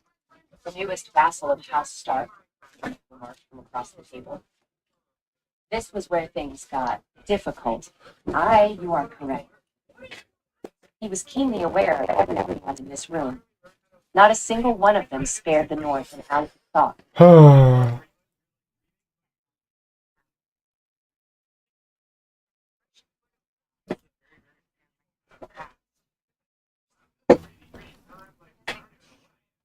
I think I'm good there.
And eventually understand more idea how modern that statue got no point out, but no way to articles and ships. Back to work with the gorgeous frescoes. It's a great art in this stuff. It's stylized.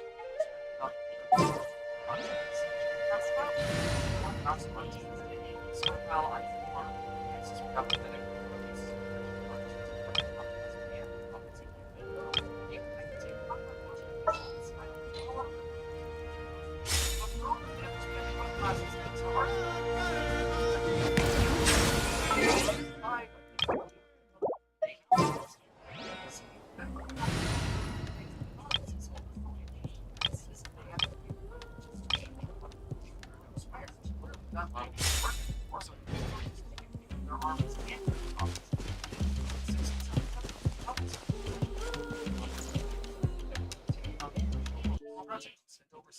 Civic and military care of his family, and in place of the old-fashioned imperial allegiance, they must each have their own army. This happened to citizens from specific they lied funded by the long grants within that thing. So every soldier had a digital stake in the well-being of the Allies. The Empire did shrink to about half its size between 6 and 800. Disasters over the Byzantines were stronger and safer than ever thanks to the Empire. So that's the big sort of tactics. Stable Byzantines kept up with trends by the model and revolutionary into the top, namely the hotness that is the kite shield, which explains why the Scutazzo literally means the shield boys. And they do support our favorite shieldy boys or the toxic type merchants, but the biggest answer to that is that is the cataphract. These guys were basically hoplites on horses with the steed and the rider decked out in Toledo scale armor. They armor that I personally translated as final hell. Cataphracts were first introduced to counter the Arabic cavalry, which otherwise ran circles around the fort defense. The Scutazzo and Roger the army to divide the Byzantine power. Infantry archers weaken an enemy's line, and then the cataphracts would split to hammer weak points and just shatter the enemy's formations. And as an empire that's about 75% coast, Byzantines have enough to protect on all sides. So they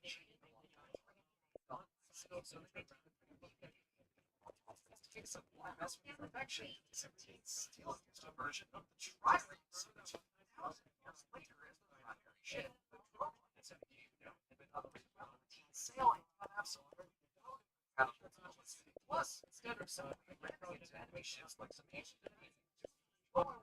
supposed to smash enemy unfortunately, the Navy wasn't quite enough to stop it with Muslim incursions into Greece. Sardinia nothing protected the Navy of Greece, but until Eugene and that passed through Boston. With iconoclasm over and the Empire no longer on the edge of total collapse, the Byzantines entered 2 centuries of prosperity. Started with things were cursed. Can't help but picture as just a line of Macedonian rivers guided the Byzantine Empire to prestige and cultural influence abroad. The Muslim armies achieved far less handled Byzantines during their intentions in Bulgaria.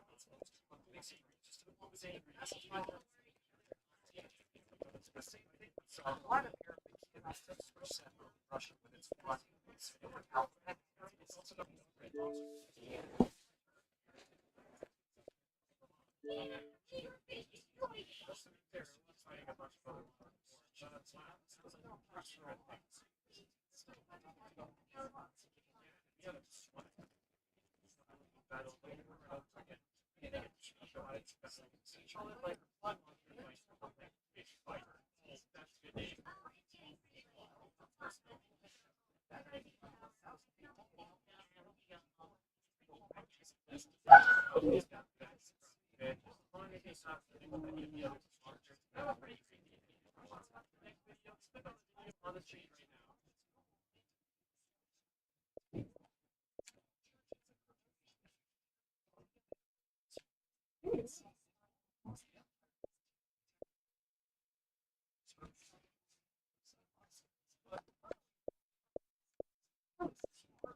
starts to show that the Byzantines had been steadily reaching back into the world. It's much more comfortable being on the defensive than offensive. The carefully constructed defense system against someone. Stress going on that is walls and gold covered doors, pushing bureaucrats and Nazis over there the great streets from the books. So each camp did exactly nothing to fix it. The emperor, for his part, didn't help matters by moving north of him on time, relying on the standing army men really pretty situation spread way too thin and fully prepared to face new threats. When you try to stab grand beasts to the west, the Romans swooped in some to conquer the last Byzantine alliance. To the east, Seljuk Turks dumped on the Byzantines so badly that Anatolia just disappeared. And they didn't even have to try that hard to do it. The Byzantine army deserted en route to the Battle of Antigone in 1071, and the generals made a series of miscalculations on their way to an entirely unworkable outcome. By 1075, the empire had never been smaller or bigger. Critics were told one thing or two about hubris, but apparently not. And unfortunately for Gregory's here, the 1000s only claimed shiny idea of one church in the southern half of the Mediterranean, but the Byzantine authority in Rome were nominal at best. When the Papal States officially split in 754, it was only a formality. East and west was already tricky because of multi-Byzantine civil exacerbated disagreements about whether the Pope had supreme spiritual authority or whether the Byzantines had the right to mind their own business. These views were fundamentally incompatible. Centuries back into his head when a Roman delegate was given the entire church. So in the middle of Mass, damn. So one has responded with expectations of their own, and just like that, we got to say something. Well, at the time, quite recognized the implications of this marks the final split of ties between the Catholic Church and Rome against the Eastern Orthodox Church. But one Byzantine emperor saw this as a rare opportunity. Alexios I ended nearly a decade of civil war to assume the throne in 1081, and his Komnenoi dynasty oversaw a remarkable revival of the Byzantine Empire in the 1100s. He held the empire steady for nearly 4 decades, made new trade agreements with the Venetians, and to recognize papal supremacy in exchange for dispatched soldiers to help with the Byzantine conquest. But Urban's hearing was a little selective because he ended up sending along several armies working European bandits who wanted to retake the Holy Land. Huh. That wasn't the plan at all. Alright, so now Alexios had to wrangle this box of small crusaders and point them towards Jerusalem so they didn't crusade all over his empire instead.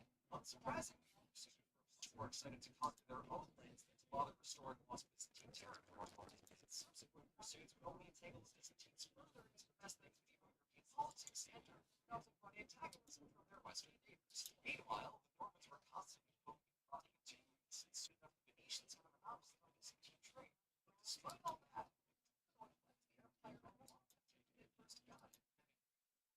Totally and continued to make church less of art. Honestly, this point definitely precarious, but hey, it could have been a lot worse. And we'll find out how this eternally perilous situation resolves in part 3, but for now, let's recap. When we picked up this chapter of Byzantine history, the empire is known for provinces and secret people from their art, and it's not an accident that they went on to steady their empire and revitalize their culture. The Byzantines survived and dug themselves out of the Dark Ages by being clever and not giving up. This system is a nation statecraft and long and of course, as time went on, they got careless, but when things got dire, they pursued fear and just like Byzantine history, in spite of their setbacks, I love Byzantine history. Plus, they were a disaster empire. Damn it, remember, it doesn't matter how you get knocked down or how easy it is or what happened or these sort of what matters.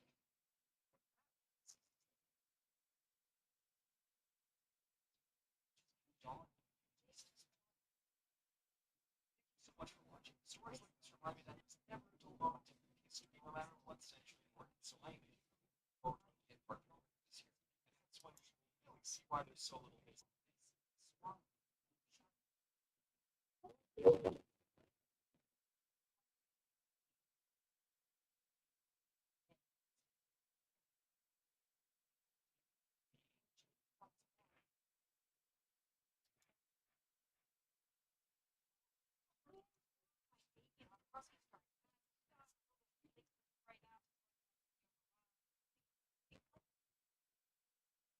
That's one of my favorites of the stuff I showed was when I mentioned it in a passenger video. A lot of you still seemed interested in the video, so here it is.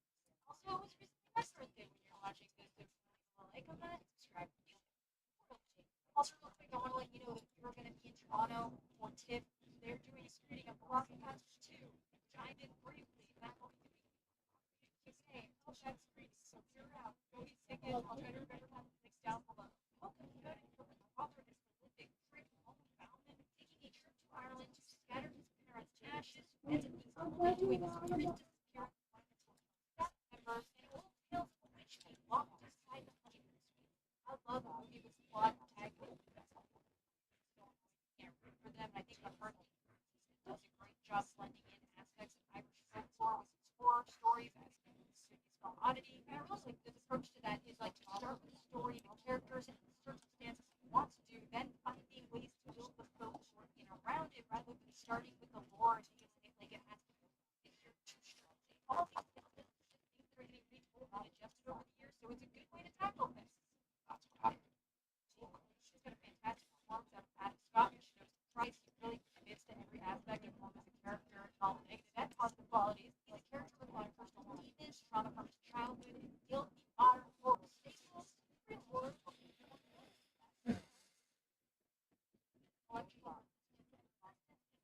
Well, yeah, I just like any character that comes across fairly unlikable in a lot of ways that has qualities that ultimately act for good. He ends up so dedicated to figuring out what happened to this woman when every other aspect of his personality would probably make you think he wouldn't care. Alright, yeah, lost. It does a great job playing this out like a mystery with some puzzle solving. It almost feels like a video game in a way, like a little bit Until Dawn, Alan Wake style. Even the way they did his character design is fun. He's got glasses so they can play around with the reflection of the lenses. His coat's got the real detective feel to it. The other cast members are also fantastic in this. Plenty of fun personalities to help push things along. And like I said in my passenger video, it is a movie that's presenting itself. No scenes are wrong. He's really going to show us things that Hope just senses going on around him, but then when he turns around, it's not quite there because he's fully stopped at like exactly what the entity or thing looks like. It definitely uses jump scares, but it feels tasteful and like they bolster the rest of the movie. It's not using them in lieu of effective story building and tension. In my opinion, at least, you got the blonde hair dye. Hyper venom for the shoes. Get him out of them. You. Jumpy with today's yeah. Wait, how was my fit? Online, you're just the new rap.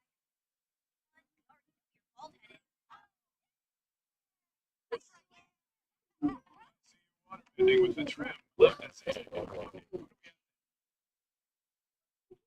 Did you bring 2 poles with extended mags to school? It's strictly for the fashion. Got any concerns? All right. Well, then let's see who's.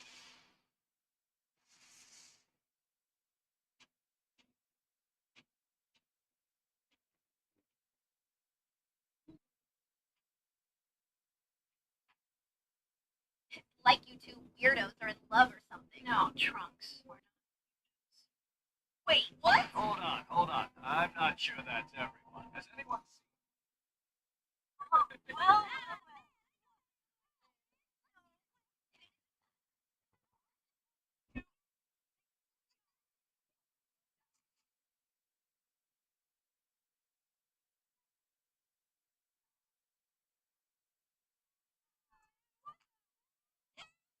my camera roll gonna look like this summer? A lot of concerts.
Not everybody who posts their body online is looking for attention.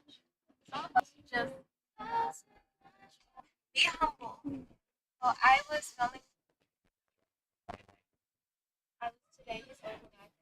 I have to do more than a day.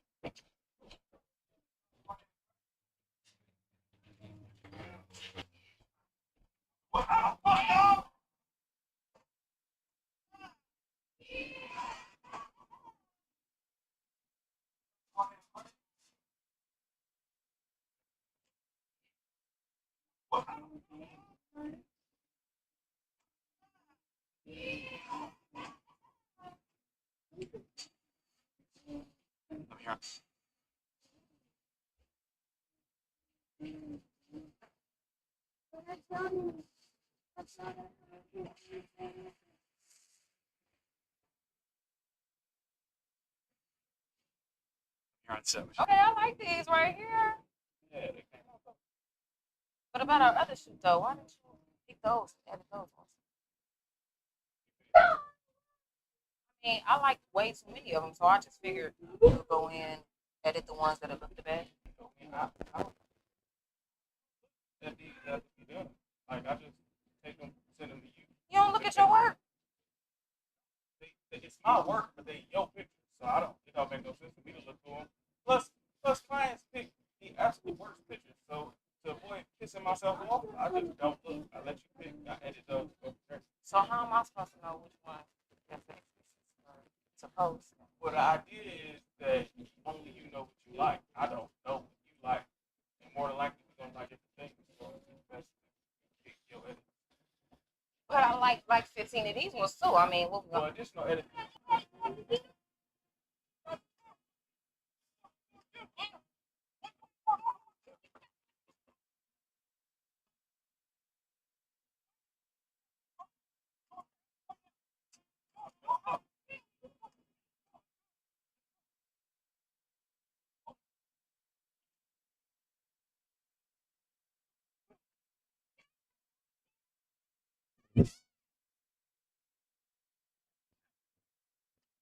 Can't make.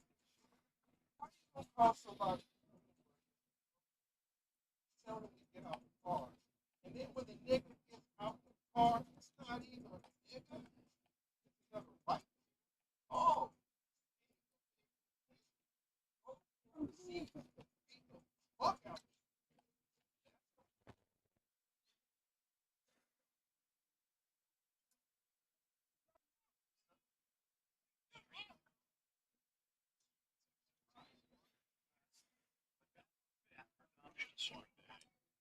Stepped on a shadow monster. Used the shadow suppression skill.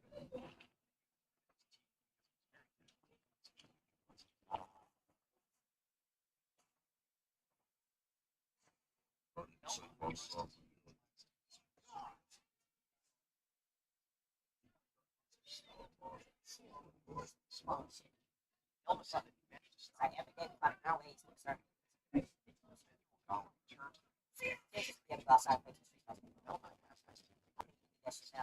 but the golem stretched Secret of Rose social media is supposed to. I need new listeners on my music. Why do I do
Are you ready for school? Why? I hate it. You hate school? No. Who doesn't? I thought you liked school. You're smart. I don't like school.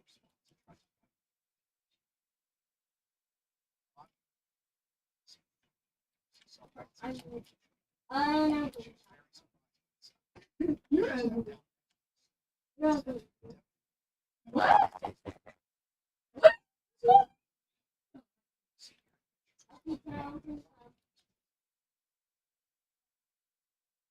I won't do anything.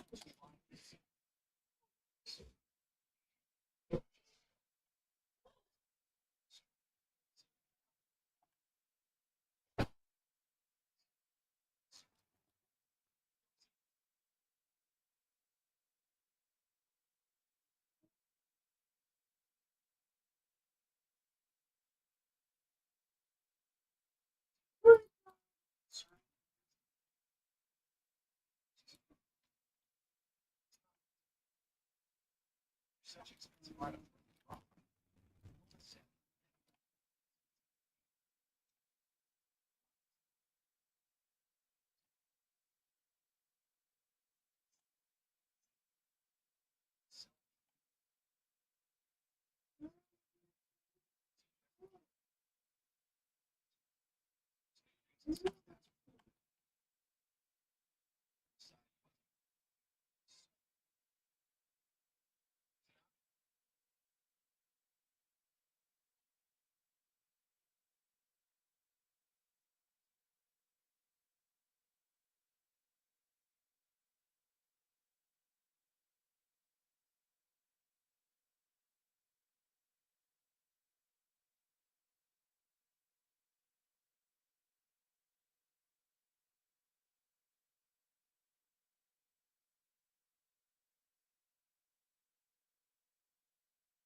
Ow, bro! I didn't die once.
What was that? Hello.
chicken if you want.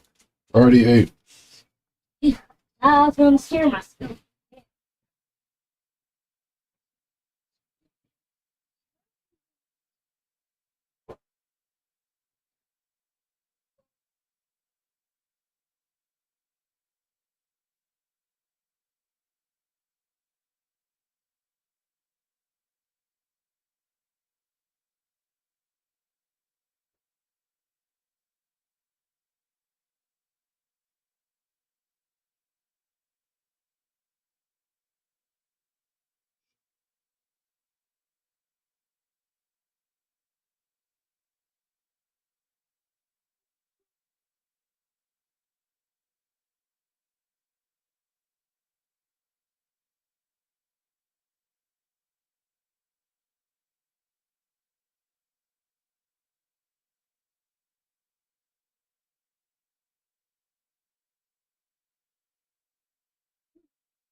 Spikes start to fly out of the seams. Suddenly, one of the spikes touched the stone.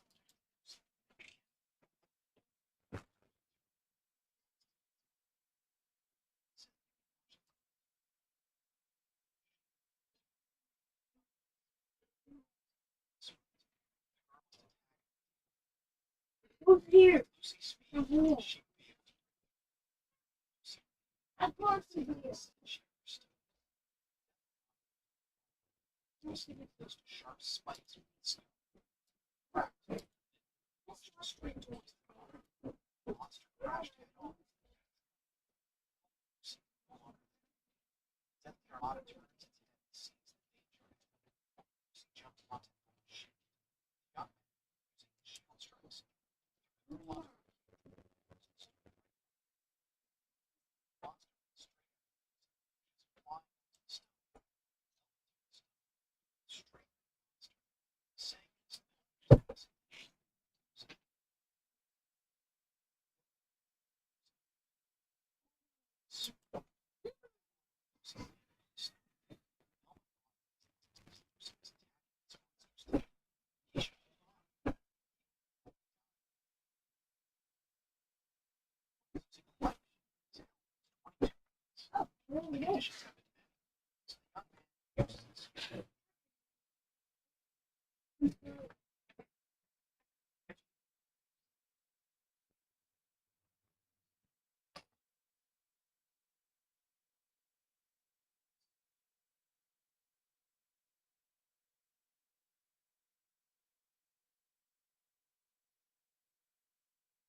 Use the bathroom.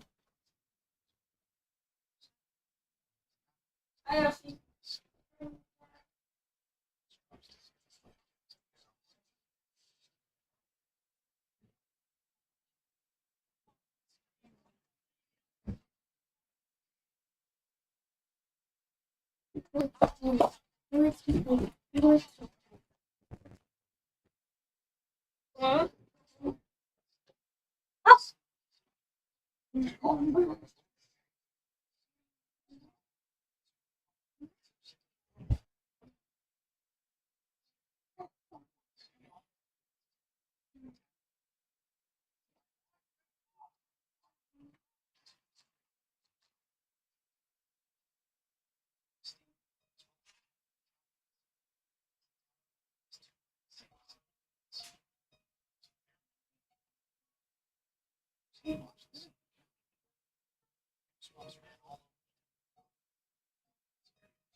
The Byzantine Empire.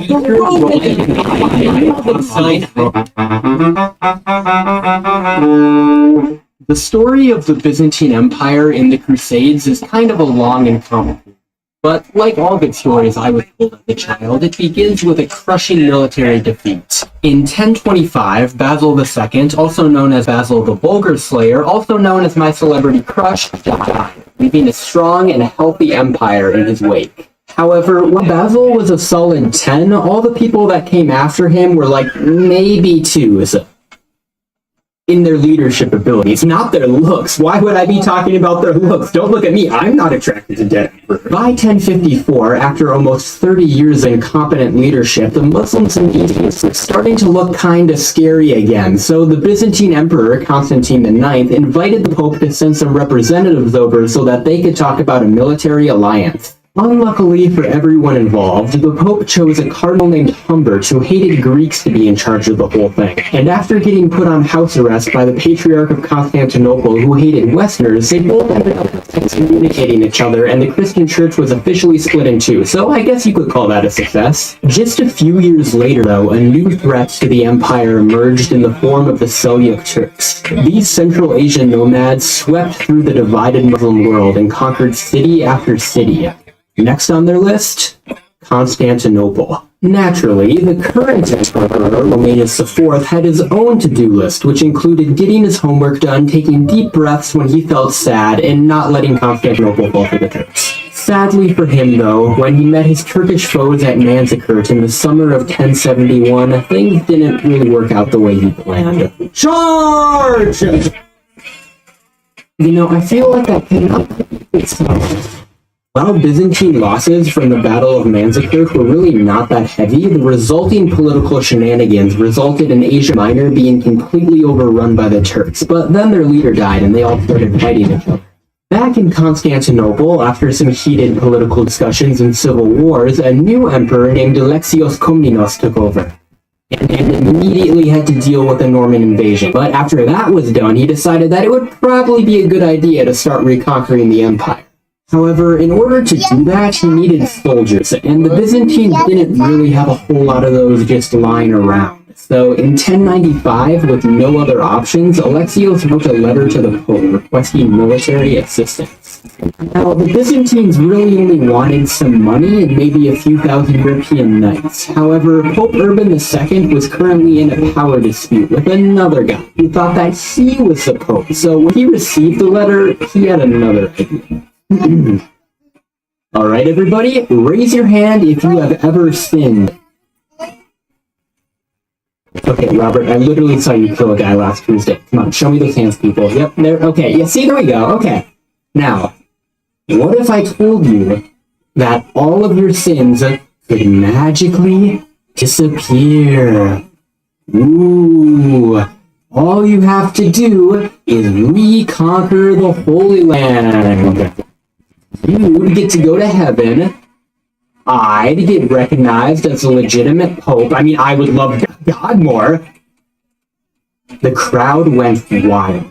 This was an absolute bargain. I mean, if you told me that after I'd spent my entire adult life slaughtering people and pooping in the streets that I could just make it all go away, I'd have probably changed my Instagram bio to a Bible verse before you'd even finish the sentence. Unfortunately, some people thought that it was too good of a deal to wait for, and this guy named Peter the Hermit gathered up a bunch of untrained peasants and started marching right towards the Byzantine Empire.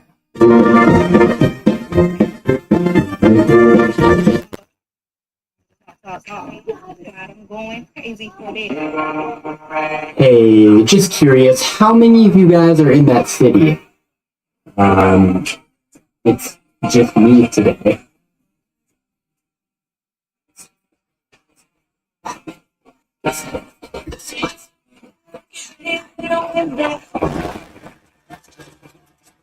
As you might expect, the Byzantines had noticed that one of their cities had been burned down by a bunch of homeless people, so the local governor gathered as many troops as he could and fortified himself in the city of Niš. When the peasant crusaders got there, the governor told them that they had to leave and go to Constantinople right away, which the peasants agreed to. However, on their way out, the crusaders got into a dispute with some locals. One thing led to another, the Byzantine garrison got sent out, and whoops, looks like 10,000 peasants are dead. By the time Peter the Hermit and his remaining crusaders got to Constantinople, Alexios was less than thrilled with the West's response to his plea. All he'd wanted were some mercenaries and some money, and all he'd gotten were sacked cities and German farmers. Yeah. Oh, you got any cash on you? No. What bank you bank with? Chase. Where you at now? Home.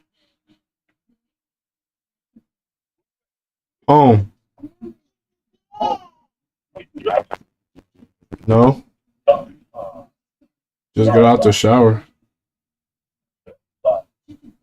Peace.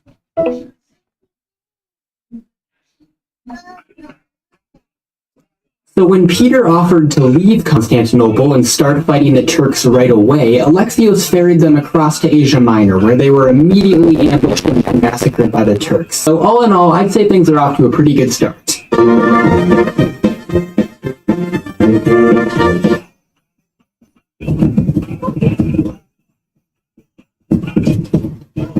Hey guys, there's nothing left. The poor people took everything. Wait. Who are they?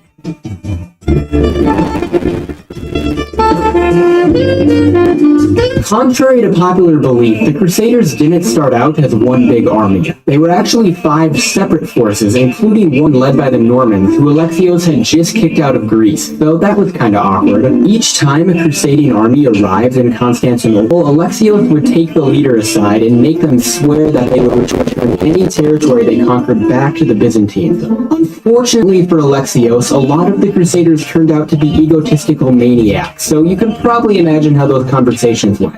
First of all, you're not even the king of France. Second of all, how dare you? I literally control your food supply. What do you mean you can wait me out?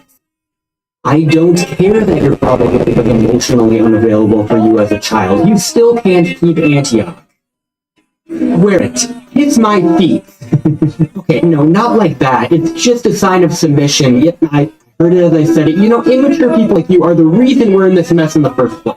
And he somehow got an oath from every single one of them. Mostly. Kinda. Once Alexios had ferried all of the Crusaders across the Bosphorus, he sent his own army along with them to retake the city of Nicaea. Situated on a lake and surrounded by thick walls, the Crusaders and Byzantines were unable to completely cut off the city's supplies until Alexios ordered the construction of several ships that blocked off the lake from the defenders. Now, Nicaea was a Byzantine Christian city, and Alexios didn't want the Crusaders sacking it like they seemed to do with everything else.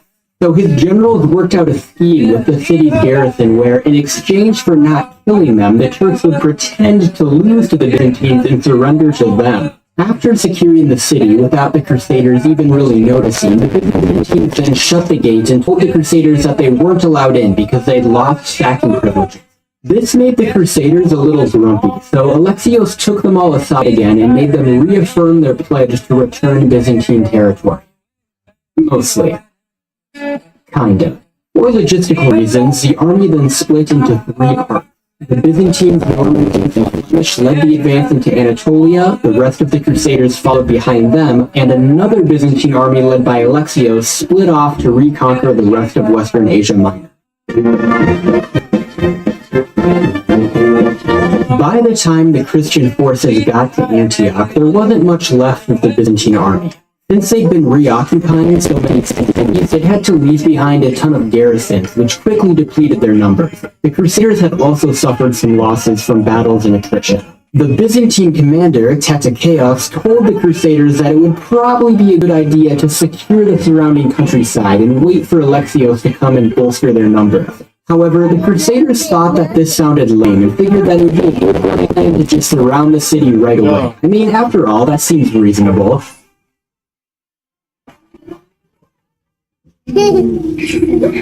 Man, I'd eat just about anything right now.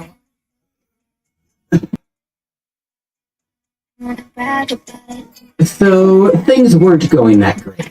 During this time, Tatianos left the siege either to gather more supplies or because he thought the Crusaders were going to kill him. It depends on which source you believe, but tomato tomato. After the Byzantines left, word reached the Crusaders that a big Turkish relief force was coming. So after making contact with a Christian inside Antioch, the Crusaders were able to sneak inside and take the city. However, once that Turkish army arrived, the Crusaders found themselves a little bit, stuck. Meanwhile, Alexios was slowly marching his army across Anatolia to help the Crusaders and occupy Antioch. But on the way, he ran into some Crusader deserters who told him that a huge Turkish army had arrived and that Antioch had probably already fallen. If this was the case, Alexios would basically be committing suicide if he just kept marching his army towards the Turkish death stack, so he turned around and went back to Constantinople. However, in the meantime, the Crusaders had beaten back the Turks somehow and occupied Antioch for themselves. They figured that since Alexios hadn't shown up to help them, their promises to return all the territory they captured didn't apply anymore, which is legally questionable, but I mean, hey, what are you gonna do? Alexios didn't find out about this until July of 1098, about a month after the Crusaders' victory. At this point, Alexios was already back in Constantinople and he had just disbanded his army, so he wasn't really in a position to waltz across Anatolia and occupy Antioch. The crusade was basically over for him. Regardless, he did send an embassy to Antioch to politely ask the Crusaders to return it, to which they replied, "Kamni, no, it's more like Kamni, no." No, I won't give it back. The embassy then continued down the coast to the city of Arpa, where the rest of the Crusaders were, to politely ask them for all the other cities back, to which they replied, "Yes." Really? No, I'm kidding. Get out of my tent. So how did the First Crusade go for the Byzantines? Well, the empire went from looking like this to looking like this, which is definitely an improvement for states to the south, which soaked up a lot of Muslim attention for the next few hundred years. They also got their capital sacked. Wait, no, I'm sorry, that's a spoiler. So maybe you know this already, but the First Crusade was actually just the start of one of the most divisive series in cinematic history that continues to polarize critics today. If you want to learn more about the Third Crusade, the 1189 smash hit starring Saladin and Richard the Lionheart, look no further than Hikmah History's video on the top. He makes tons of videos on Islamic history, so you can also learn all about the expanded universe. Link is in the description.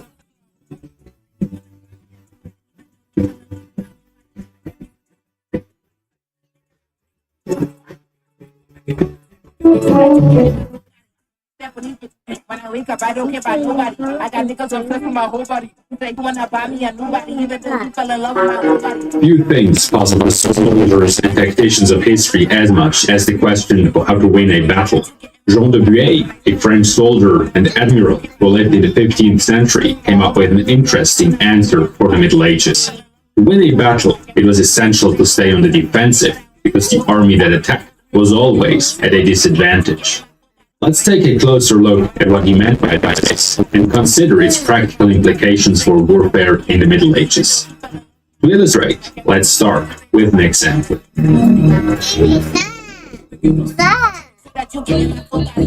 On the 25th of October 1415, two large armies faced each other on a freshly plowed field near the small town of Agincourt. After a long wait, the English advanced, dug in about 250 meters from the French line, and broke the tense silence with a hail of whirring arrows. The French response was swift. Their cavalry advanced and charged the English line. However, in charging the enemy, they encountered a row of sharpened stakes the English archers had driven into the ground. Faced with fierce resistance from the English, they turned back, throwing the infantry behind them into disarray. The advance slowed and descended into chaos, giving the English archers time to unleash a deadly barrage of arrows.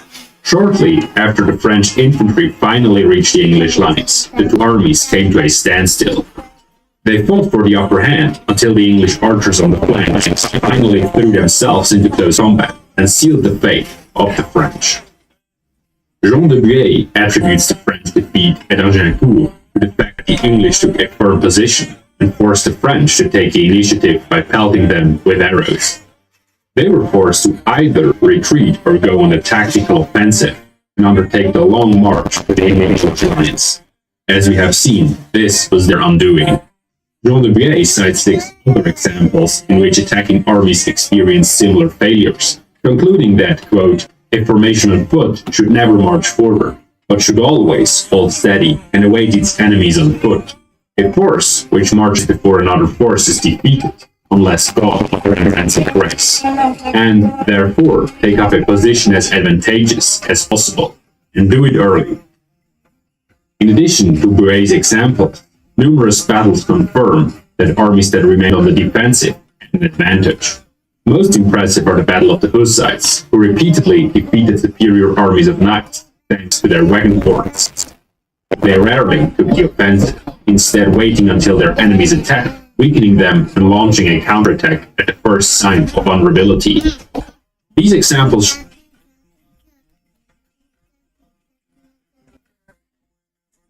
show that de Buet was onto something, which is why most historians believe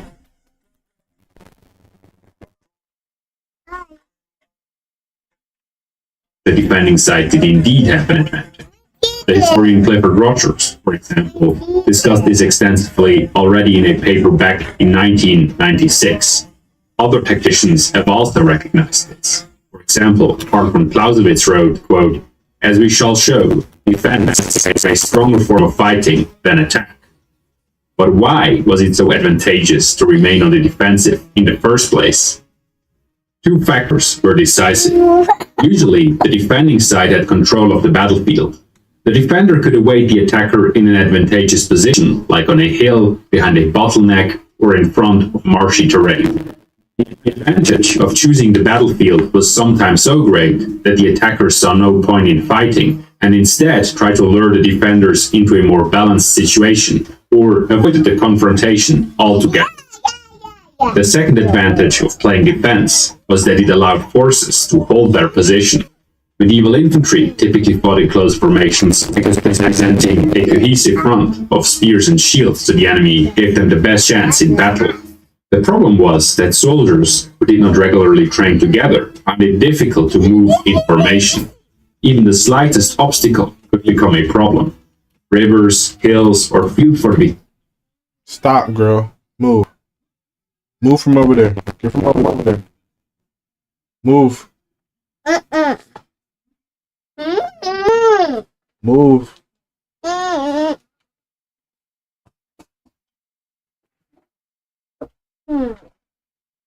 Move.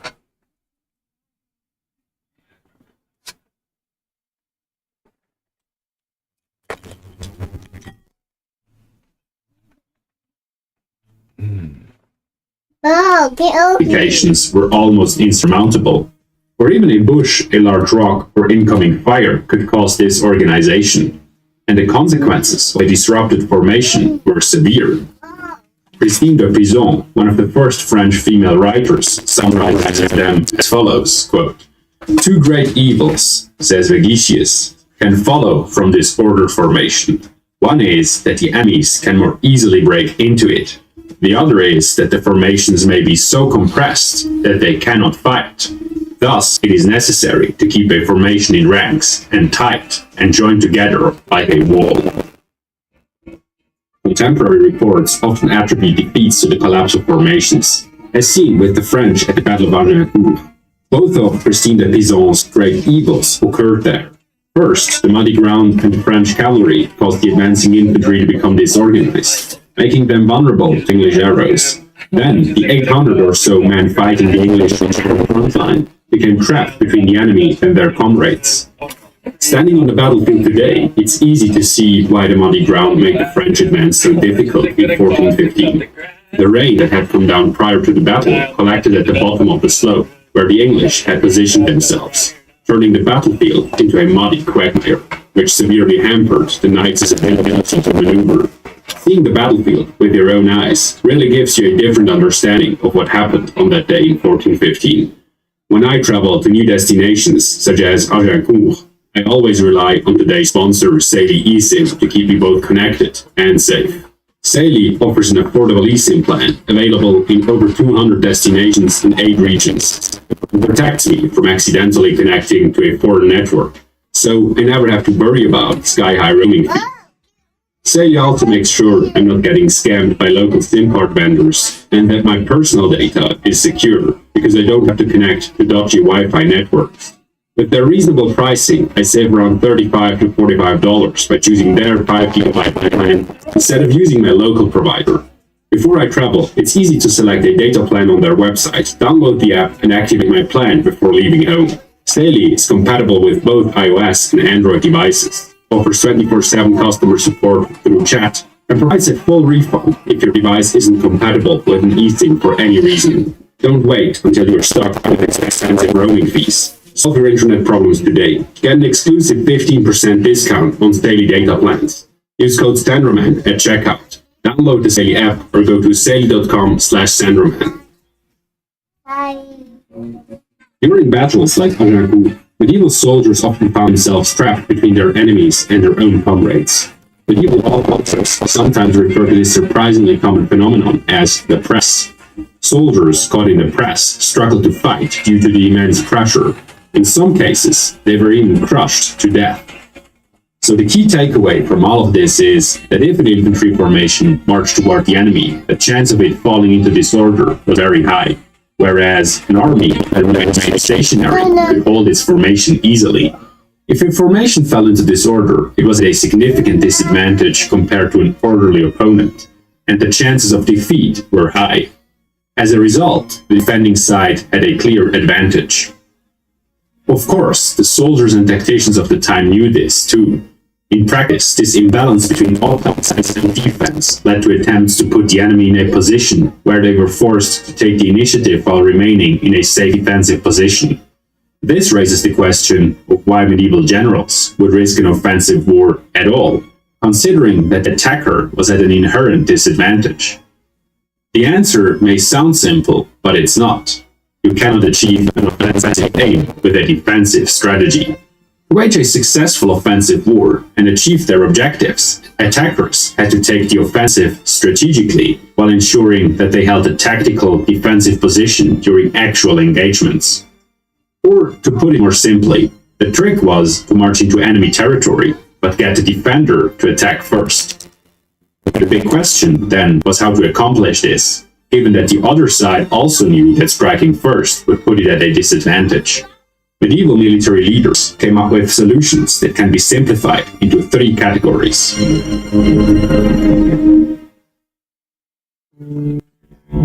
The first option was to provoke the enemy by attacking his honor, for example, by insulting or threatening him. The simplest and most common form of such a provocation was to invade foreign territory. This literal crossing of boundaries was a challenge as clear as a thrown gauntlet. The territorial lord of the invaded area had to react to protect his honor. From a military point of view, it was often wiser to ignore the challenge, but it also carried a significant risk. When Edward III of England led an army into France for the first time in 1339, at the beginning of the 100 Years' War, Philip VI refrained from attacking the invading army. Right? Although this was a sound decision militarily, many of his compatriots considered it cowardice, and Philip's reputation was severely damaged. Many French knights accused him of acting like a fox, renardi in French, calling him dishonorable and deceitful, and publicly showing their disapproval by wearing caps of fox fur. They rejected a ruler who accepted such an insult with impunity. The effect of a provocation was reinforced by symbolic gestures. For example, in 1339, Edward III deliberately entered France on the 9th of October, the feast of Saint-Denis of Paris, the patron saint of the French monarchs. To ensure the enemy could not pretend ignorance of the challenge, he was informed by letter simultaneously. These letters would appear very polite on the surface, while carrying a clear undertone of threat or insult. Their most important aim was to make it clear from the outset that the attacker was prepared to give the defender an opportunity to restore his honor through battle. So they made it clear that it was up to the offended party to take the initiative, suggesting that the Lord of the... Okay.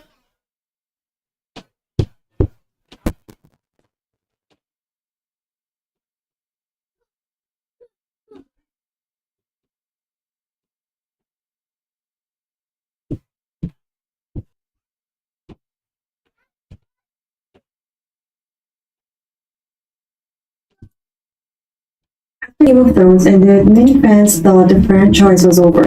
Years into storytelling collapsed in just a few episodes and trust in HBO was gone. Then House of the Dragon arrived, and against all expectations, the first season was actually good. Critics loved it, fans loved it, even Martin seemed happy. For a moment, it felt like the franchise was safe. But now, after the third season, the show is facing many of the same criticism that damaged Game of Thrones. Now the biggest question is, after everything that happened, can House of the Dragon repair the damage in season 3 and 4? Or has the show already made changes that it can recover from? Before we begin, this video will be mostly spoiler-free. There's only one major story event that I will discuss, and I'll give you a warning before that section. Oh, so you can snap. skip it if you want. House of I'm the still Dragon streaming on YouTube. almost everyone. We expected another.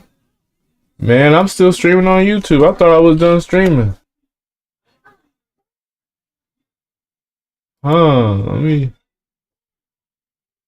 Let me see. Damn.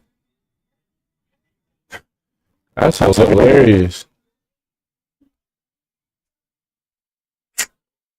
But where is it at? I was just chilling. Am I live still?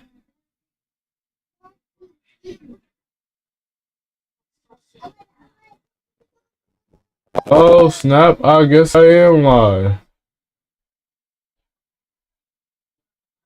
What are you watching? Dang, you can't see? Oh, it is on.